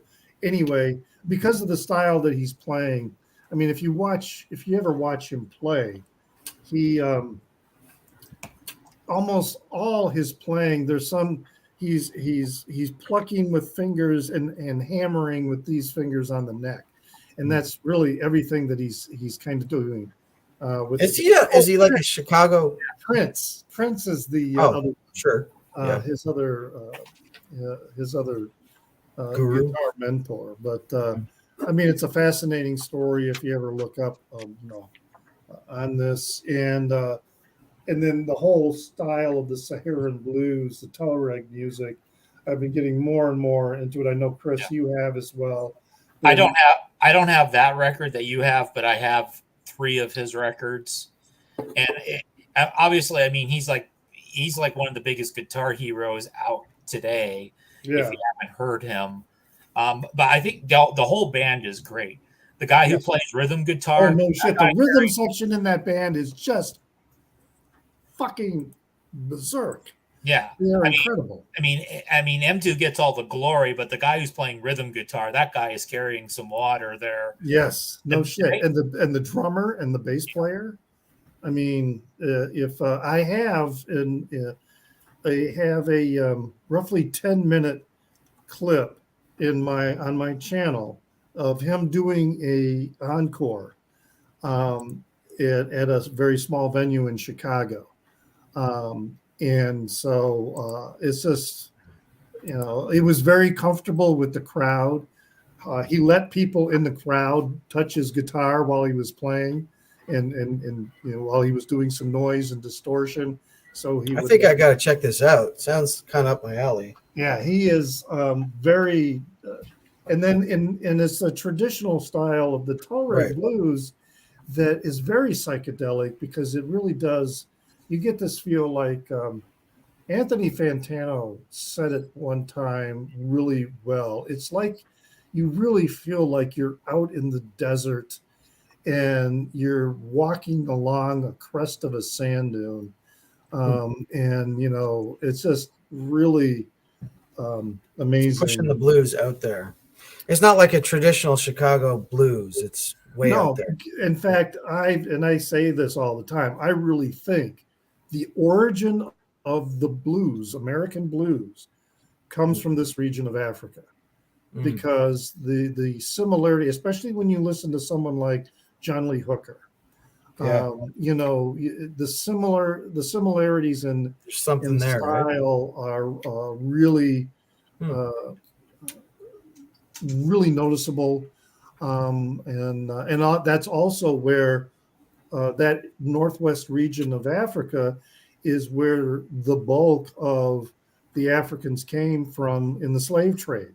So their traditions, came with them, and so the blues grew up from the fields here, but that tradition of the music, that's where it came from. I mean, he built his own guitar. Yeah, I like this DIY aspect of it, that sort of punk. And then someone gave him a white Strato as a gift. So you got one there too. Yeah, Chris. Which one is that there? Oh, this is Group Bombino, which is a different group that does the style. Agadez is that same city in Niger that Mdu Mokhtar is from. Bodo had mentioned this in the chat, and I think this is the one from 2013. I'm going to double check. If it's not, I showed it anyway. And the way they distributed their music was by cell phone. That's how, because they live in, it's nomadic people. They're living in the desert. And they play weddings. They're known for, playing weddings and parties.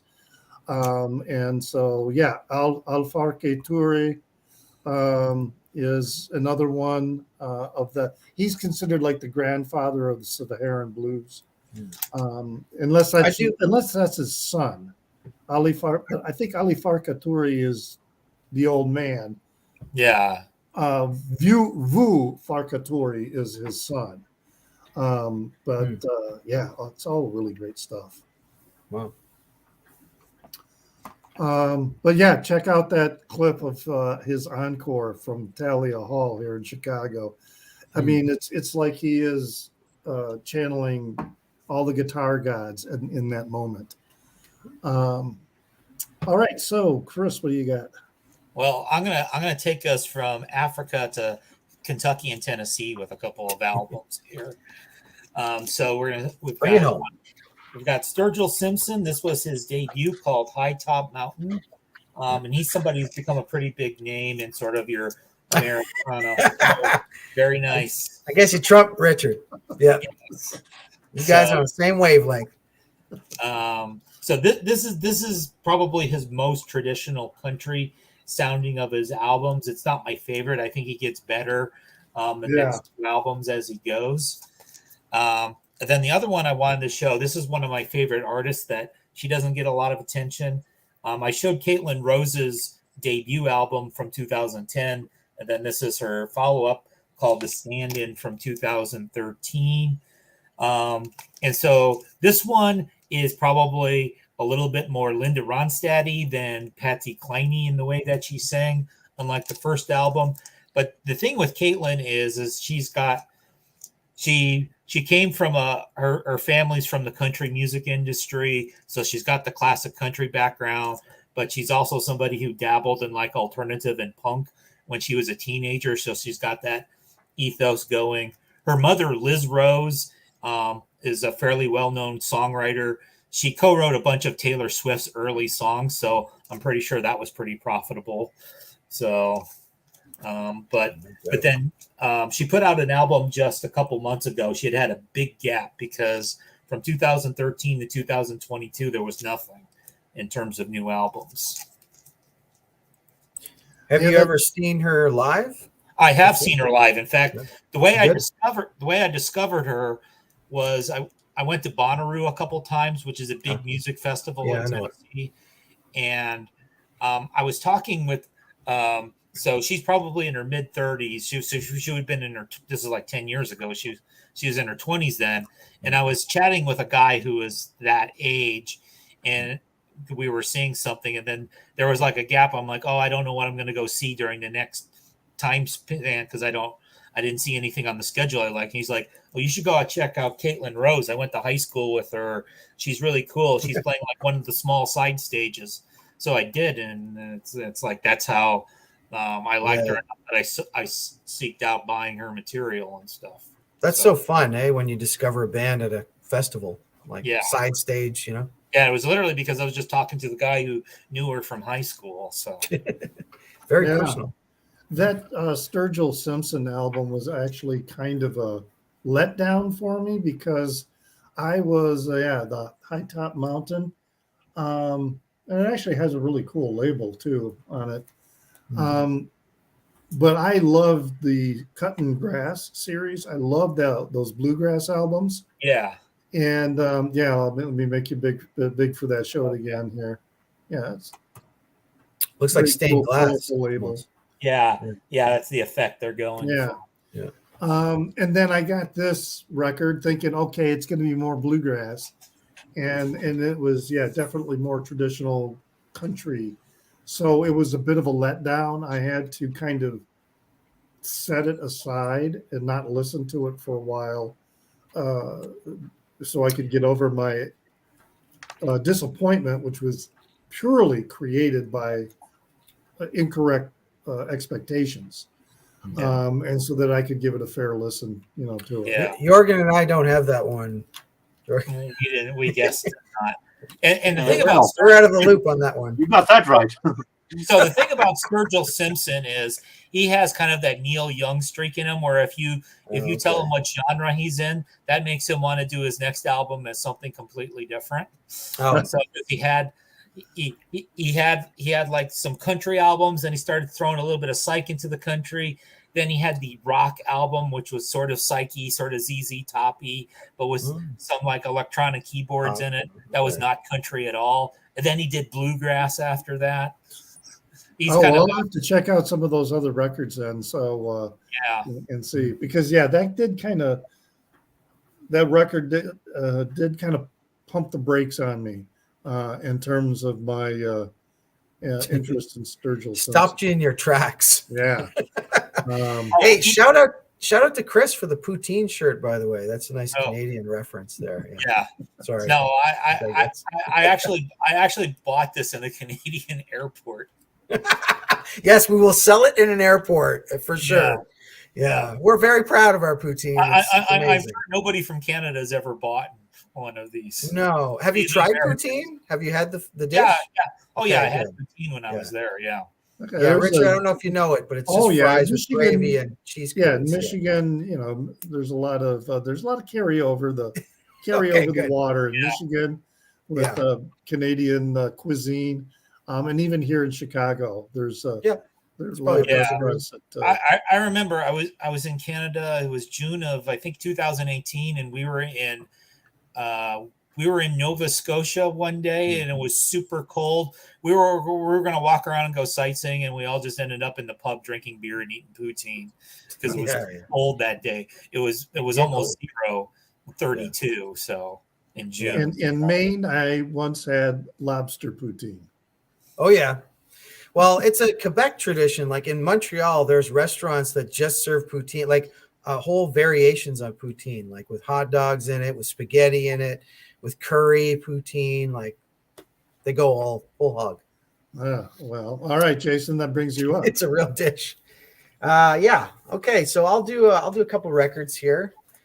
switching it up quite a bit from country and songstress. I would also say. only have 2 more records to show. Oh, okay. Yeah, so I got a couple rounds here. All right, so I'll keep it stateside though with PLF. This is Pretty Little Flowers.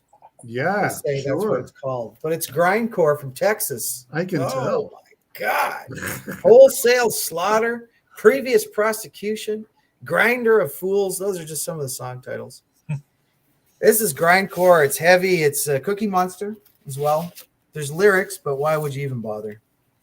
So Right. PLF from Texas. Now also Why would you bother? also from Texas, I think. Now this band, this is like spoiler alert. If I do my video later, best of 2013, this might be my number 1. This band came out full guns blazing. Only had 2 records. This is their debut, and sadly, the lead singer died a couple years ago. So this band is kaput, I guess, or in limbo. I don't know what's happening with them. Power Trip, really great, strong metal band.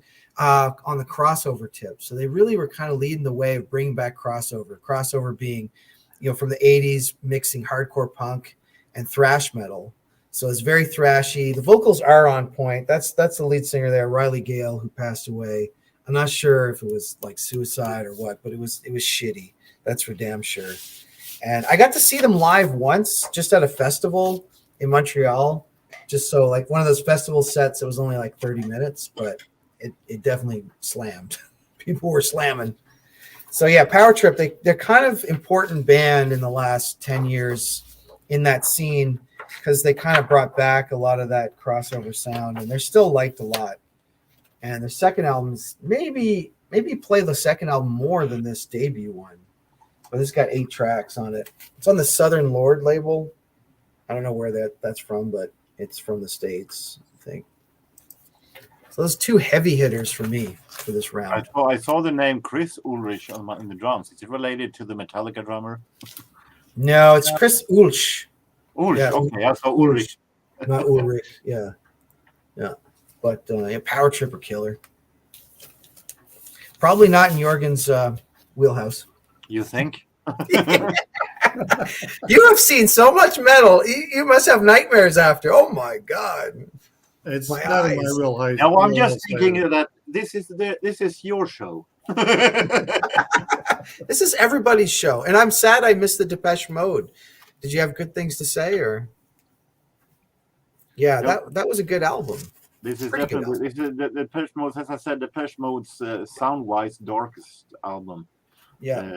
In sound, but it is a really, really amazing album.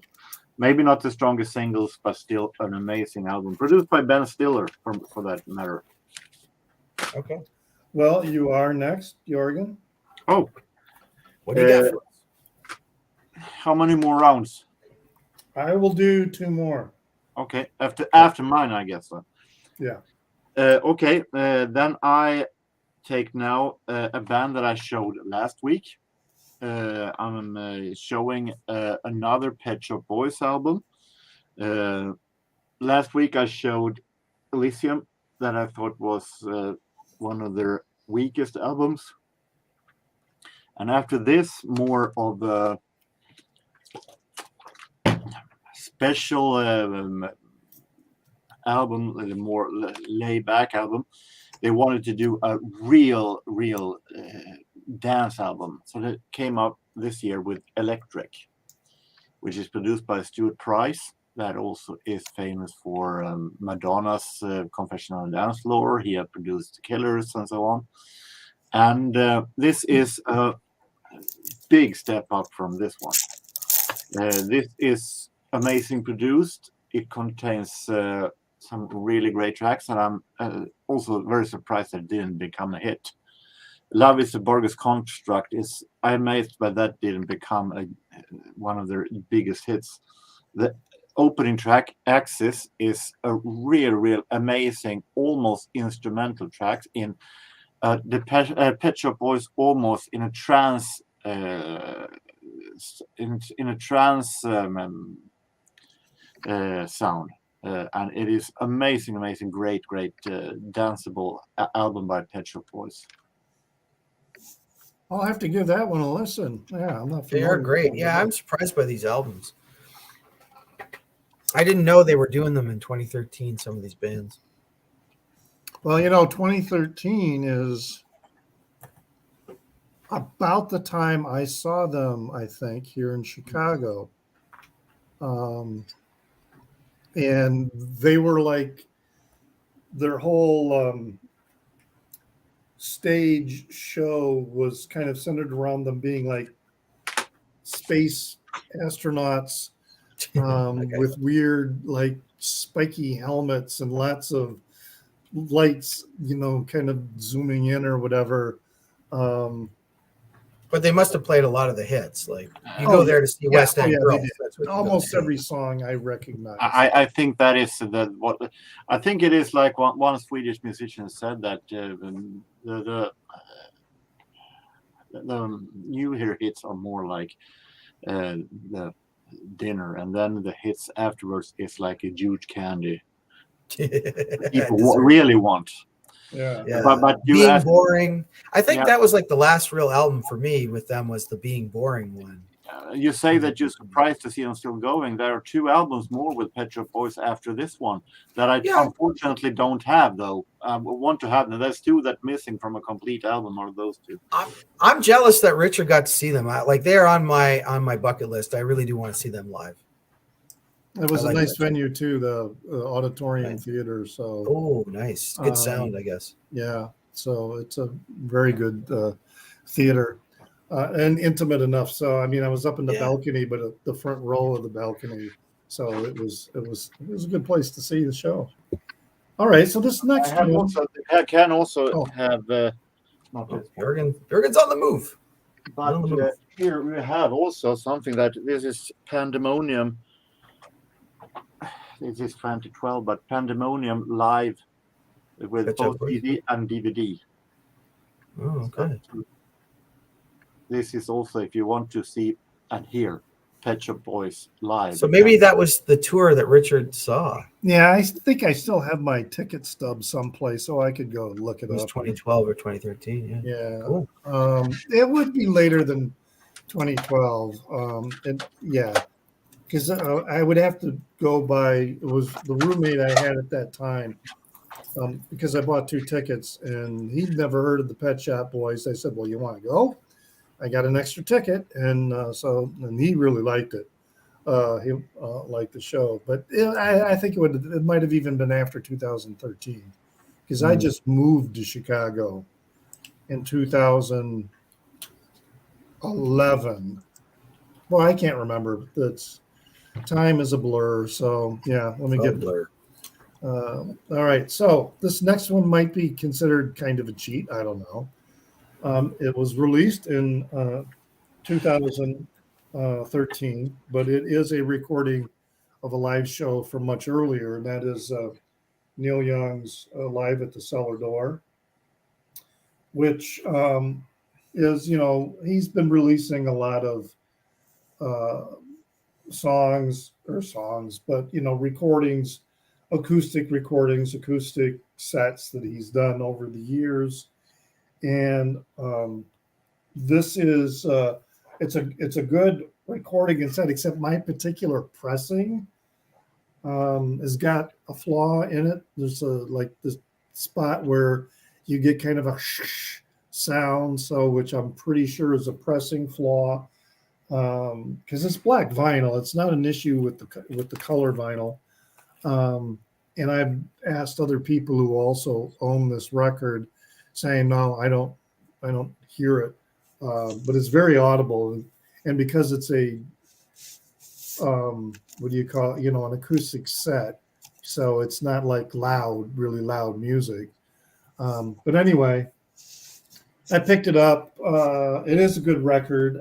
Just because of the name of the venue, which is a venue in Washington, D.C., made me think of Needle and the Damage Done. I caught you knocking at my cellar door. I kind of always thought that maybe that was like a real cellar door, which I think it is, because I think the song is a reference to who was the member of Crazy Horse that OD'd? but then at the same time there was a roadie that Neil Young was very close to, who also OD'd like almost the same year. So who knows? It could have been because he lived on a farmhouse, there near Monterey.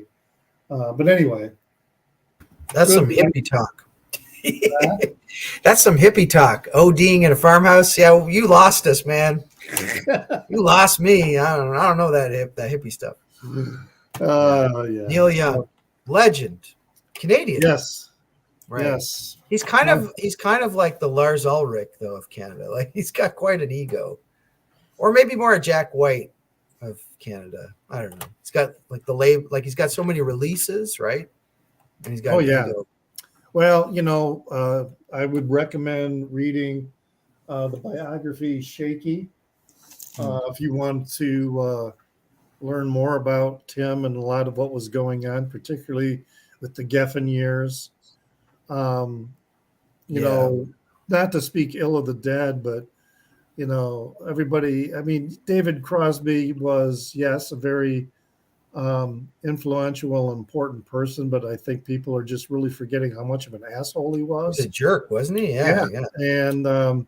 And he and Neil Young hung out a lot, but I think Stephen Stills is the reason Young couldn't stand Crosby, Stills, Nash and Young, and he couldn't stick with them.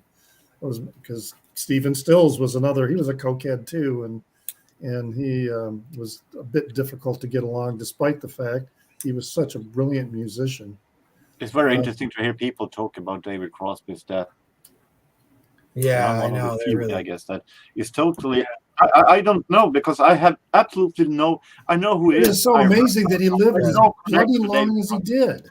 Yeah. Well, he should have died actually because he needed a liver transplant, but he went to the front of the line. Yeah, because of who he is and Yeah. who he was, and Yeah, I'm like Jorgen. I don't own any Stills and Nash. I mean, I kind of like the Birds, but yeah, I don't know. You know that quote, that famous quote about like the difference between punks and hippies, right? Like hippies are jerks that look nice, and punks are nice people that look like jerks. That's an overstatement, but an overgeneralization. Yeah. But some of those guys are jerks. Like looking nice. Like David Crosby's not like trying to look friendly or whatever. Oh yeah, I don't think people are painting him with quite the brush there. Yeah. Right. But anyway, now I do like some David Crosby music, and and I like Stephen Stills, especially Manassas. But yeah, do you have that David Crosby album, like I Wish I Remembered My Name or whatever? I don't have any solo albums of Crosby. That one's like such a famous cover, right? I have that one. I can go get it. Chris, you got it? Is that like that must have been the joke of the century, right? I mean, I do give him props for that album because that is just a fucking funny album. I wish I remembered my name. No, it was from I got it from my dad's collection when he passed. Oh, sorry, I'm gonna make you big here. So yeah. No, basically pretty much everyone who was anyone in that scene. Oh, Jerry Garcia 70s was on that album. Oh wow. I didn't realize it was a guest album. Oh yeah. Wow. So would that have been like a top seller? It must have been a big seller. I don't think this I mean, I'm sure it sold okay. I don't think it was like a huge hit the way that the Crosby, Stills, Nash came out before this, and I think Deja Vu came out after this, if I remember the timeline right. I think both were better than this, but yeah, it wasn't like this was like an unknown album or anything. Right. Yeah, you've got like Graham Nash, Neil Young, Jerry Garcia, Grace Slick, all kinds of people. I'm sure a lot of drugs were done during the making of this album. Oh yeah, heavy drugs. Yeah, damn. Yeah, it's a miracle. It's a miracle any of those people made it out of the 70s. Because David Crosby. David Crosby was definitely a straight edge member.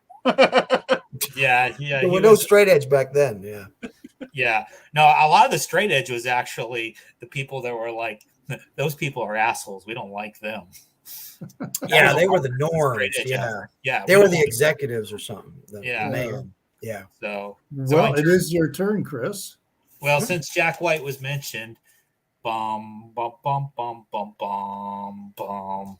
You know, Oh. Seven Nation Army was on this album. This is the Yeah. White Stripes Elephant. So it's not my favorite White Stripes album, but it's the one that came out. Actually, I That's think I the have, biggest. do I have the year wrong? This is two. Uh-oh. Yeah, because I had that and I didn't pull it. Uh-oh. I the reissue was from 2013. I got fooled by Discogs. The original Oh, was 2003. busted. Busted. All right. Move on. Biggest album. What, you don't have something to show? I got a couple CDs left. Okay, we're because covered. you only have one more chance after this. Okay, well, I'll do one CD now and one CD at the end. So this CD is by a group you never heard of called the Leaf Cutters, Half of What You Want to Be. They're from Raleigh, North Carolina. Came out in 2013. It sounds like should have come out in 1993 because it's got that garagey grunge sound to it. Uh-huh. Apparently, this was a radio station promo because they're warning you, I guess, don't play track number 6 on the radio.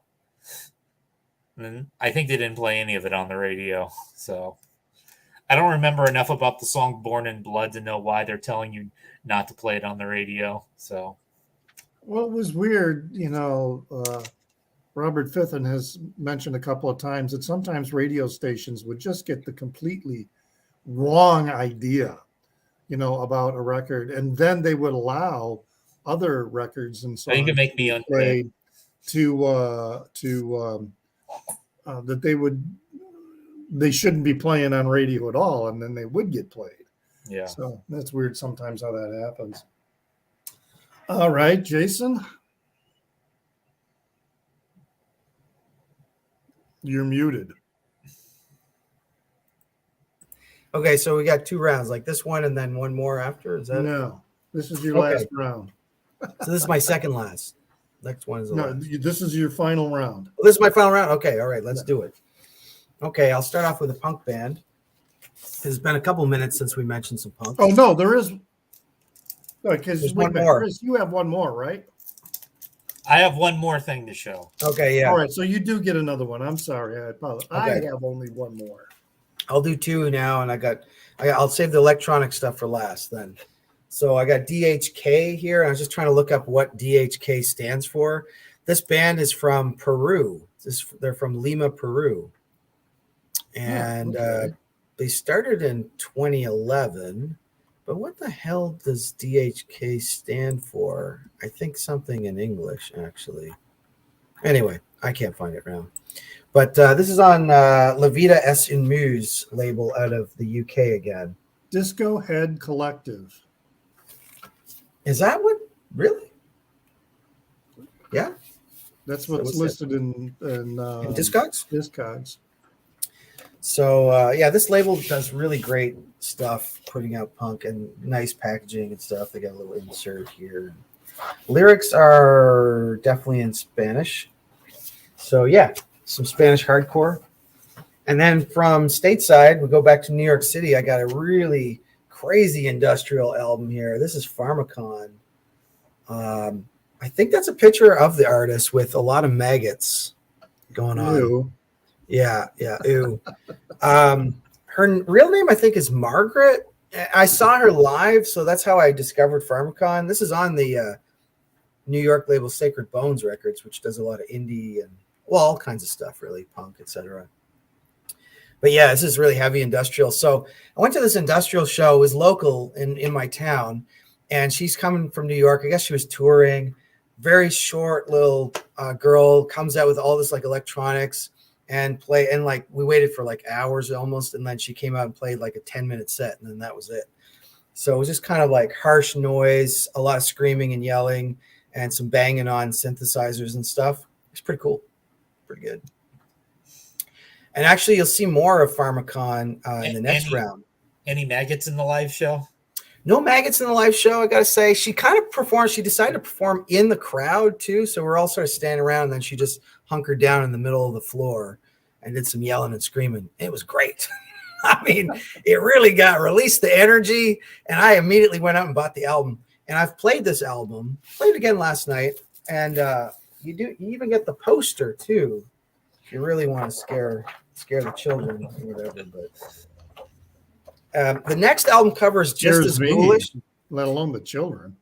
Yeah, the next album cover is maybe more gruesome than that. So you'll wait for 2014. Can't wait. We've been warned. You've been warned. And I haven't even opened the other one. It's still sealed. I guess I already knew what to expect sonically, and that was enough. Well, all right.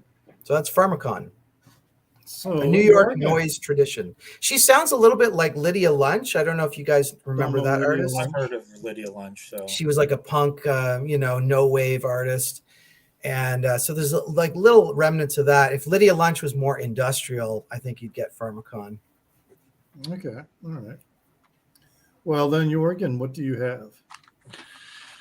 I have an album by a band that when this came out, I thought that I would never have thought that I would see some songs for this band being so good, actually. But now I have the album, and it is by far the best album this band has released. Talking about Daft Punk's Random Access Memory. I almost bought that this weekend. It is a great one. It is a good one. I'm not going to say it's perfect, but the good one is way better than the previous, because I think that All Around the World is pretty cool, but the rest is fun the first minute, and then it gets so extremely repetitive. And that is not fun anymore. But here, actually, they have managed to pull out some melodies, and it's disco, and it is really cool. Definitely really well made. So I'm very proud to have this one.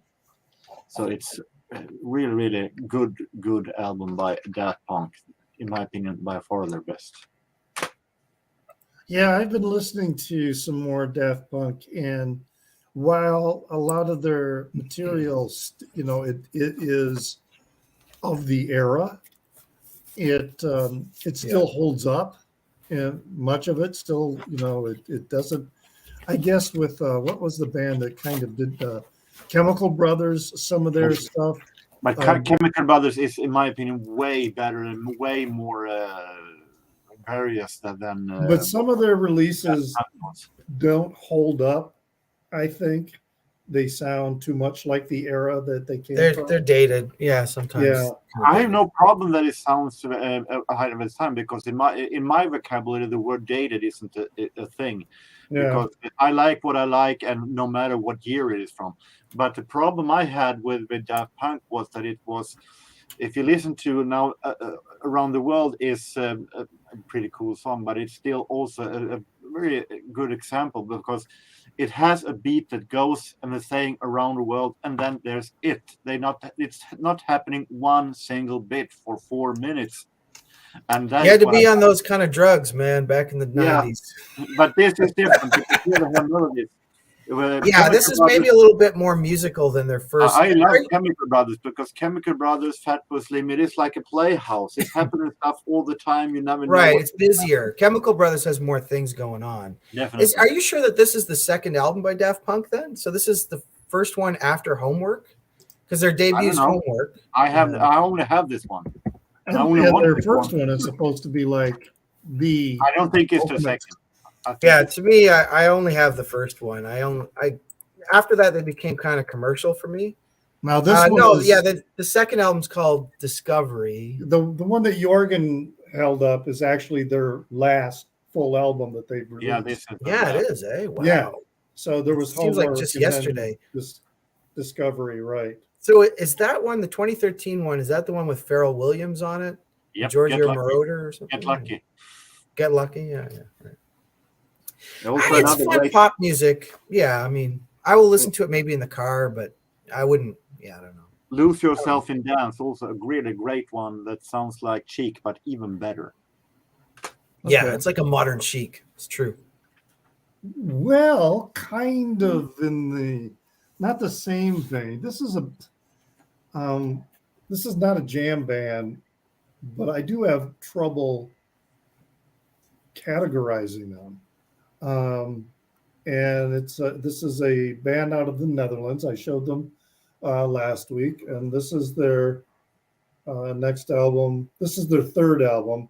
I don't have their debut album. Last week I showed their sophomore release. This is their third album, Icon, and the band is Destat.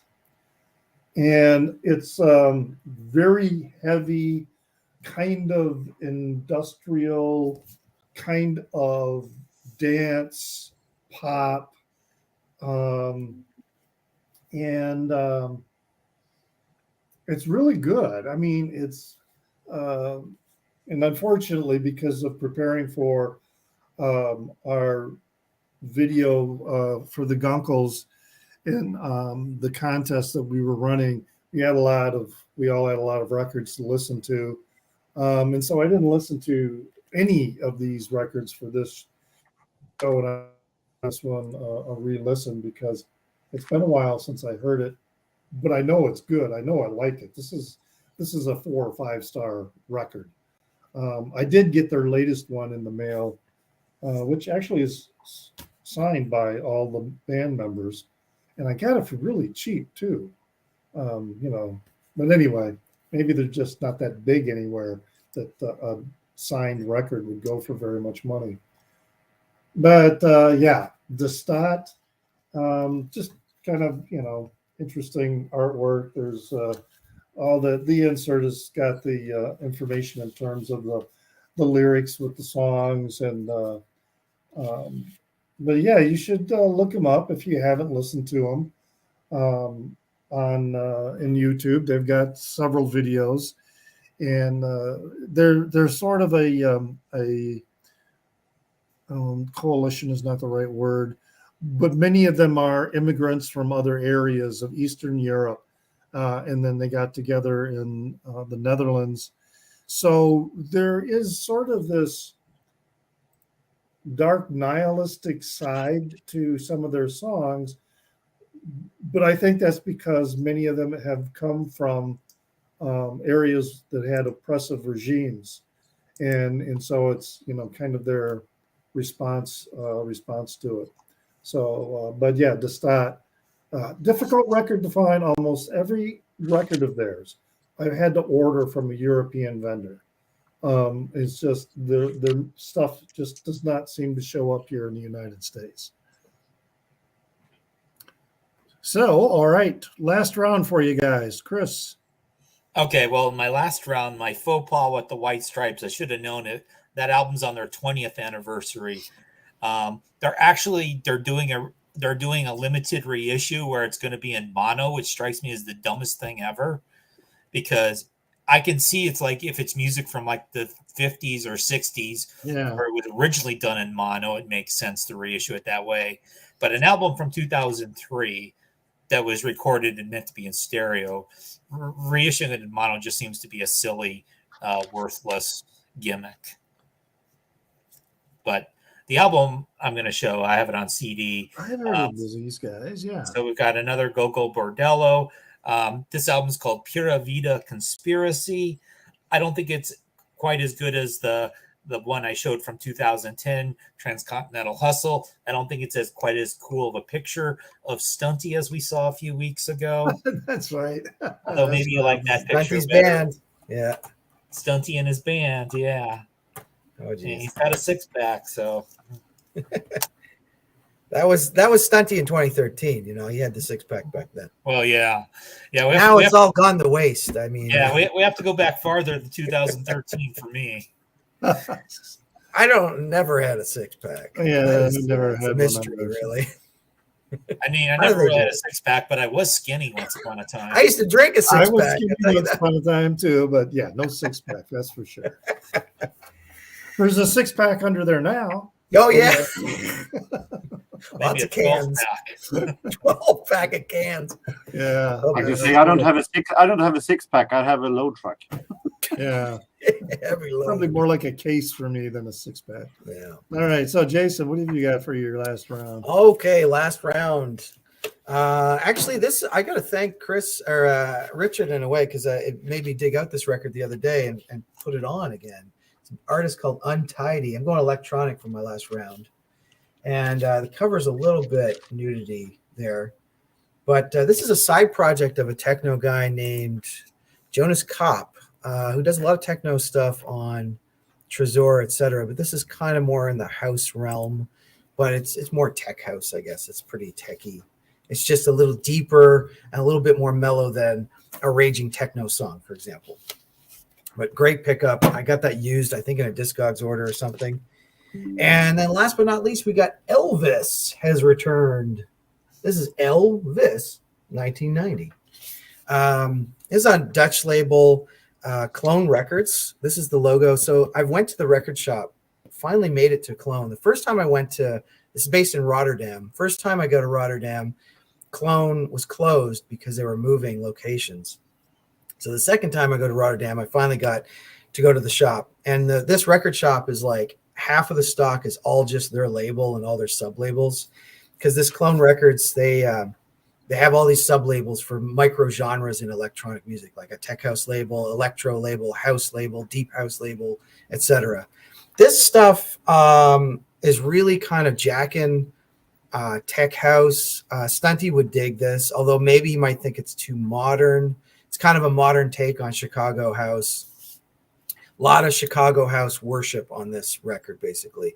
This is an art. The actual artist, Elvis, is some dude from Brighton, England, and just worshiping, loving 1980s style raw house music from Chicago with like acid squelches and stuff, and not like overly produced, no vocals, pretty much instrumental, just good jacking tracks. This is the kind of tracks that I would have DJ'd in raves back in the 90s, actually. But here we are in 2013. It's getting a total revival. And I got to say, a lot of stuff from Netherlands does revive. It's kind of funny. We were just talking about Daft Punk because Daft Punk was all about revival, too. The French were all big on that as well. Just grabbing stuff from Chicago, grabbing stuff from Detroit, putting a little European spin on it and making millions. Well, maybe not millions, but they play some big shows over in Europe, right? They got a lot of big festivals, dance clubs, raves, what have you. The Chicago guys, I don't think they were playing those big stages necessarily. Some of them did. Some of them got invited over to Europe to perform. But yeah, this is a great single. Elvis 1990 on Jack for Days. So the Jack for Days is the sub-label of Clone Records from Rotterdam is the label. Okay. That's some electronic. Don't often hear people talk about Rotterdam. It's always Amsterdam. Yeah, well, I mean, you know what? It turns out they're so damn close. If you ever been to Holland, I mean, yeah, it's like an hour between every town. Rotterdam's a little bit grittier and right. kind It's of more like industrial. Yeah, really cool design, art and design there though, and big on techno.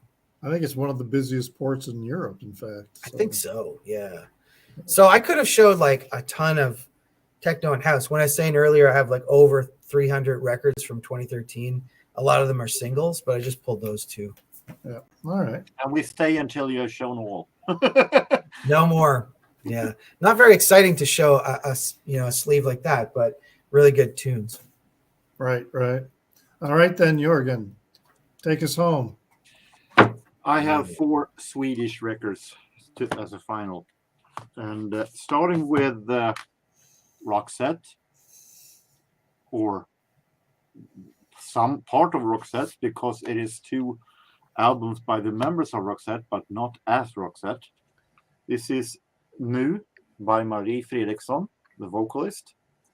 Nu, translated to now.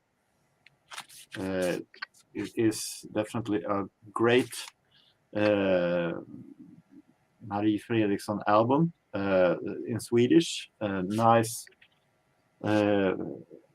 singer-songwriter style. And meanwhile, her band partner Per Gessle was having some success with his old band that reunited, Gyllene Tider, Golden Times. This is the album Dags att tänka på refrängen, Time to Think of the Refrain.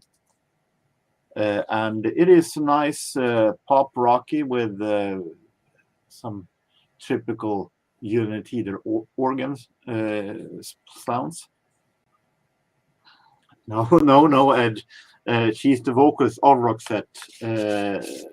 These him and her are Roxette. We have a Swedish vocalist called Lisa Nilsson. There's a woman who got the look. This is Sånger om oss, songs about us. Lisa Nilsson I've shown before in 1992. You're welcome, Jason. You're welcome. And she has a nice soully voice, and this is sung in Swedish. A really nice laid-back album. And finally, a newer singer-songwriter that I come to like very much, at least a lot of her stuff. She's the daughter of one of Sweden's most famous singer-songwriters from the 70s, Maritza Horn. This is Melissa Horn. This is the album Om du vill vara med mig, If You Want to Be With Me. Nice release.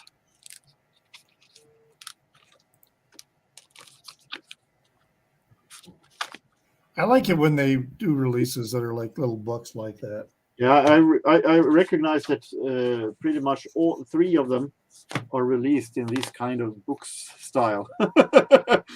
So it was very popular back then. But this is a very nice, relaxing, soft album with a singer-songwriter style. It's a very laid back and soft voice also. So 2013, a year that I was pretty surprised was that it was a lot better than I thought it would be. All right, when we started a lot of the 2000s, that was I did that like whole section of 5 years because I just had squat. But I am finding that, and who knows what next week, with 2014 will have. I haven't had a chance to look, but thanks, guys, for participating today and joining us. I can promise Tommy, I will be Tommy's next week. he joined us earlier in the show. So Yeah. I can't promise what I will do next week. Depends on how much I have. If I come up or not. Well, you can No, come I up for a haven't short either. round and then Yes, just I haven't leave. even looked to see how much I have either. It's So- not the years that I had the most of. I've stopped buying new records, but the closer to the day we come. And a lot of what I'm buying now actually is newer stuff. I mean, I'm pretty much, there's still some old 60s and 70s records that I would like to pick up, but they're not hot on my list anymore. I just got a notification a little while ago. Our latest episode of The Gunkles is now up, so you can check us out. Right. And I think there's a rumor going around we might go live with our next show. What year did you do tops and bottoms of this week? All we did was the contest. Oh, okay. Tops and bottoms will be the next episode, which we're doing. It's 1978, I think it was. It probably. I like you guys flailing with 1957. Yeah. Well, actually, I found a very good website that has week by week all the top singles and how they were moving. It's kind of like a Billboard kind of thing, and it goes all the way back to like the 30s. I will be so much better prepared the next time we go to those earlier years. I take the blame for that. I said we should include the 50s, even though none of us were, listening to music we might have been listening to the music of the Spheres. So anyway, thank you all in the Peanut Gallery for joining us. And always remember, as I say, pray for the people inside your head, for they won't be there when you're dead.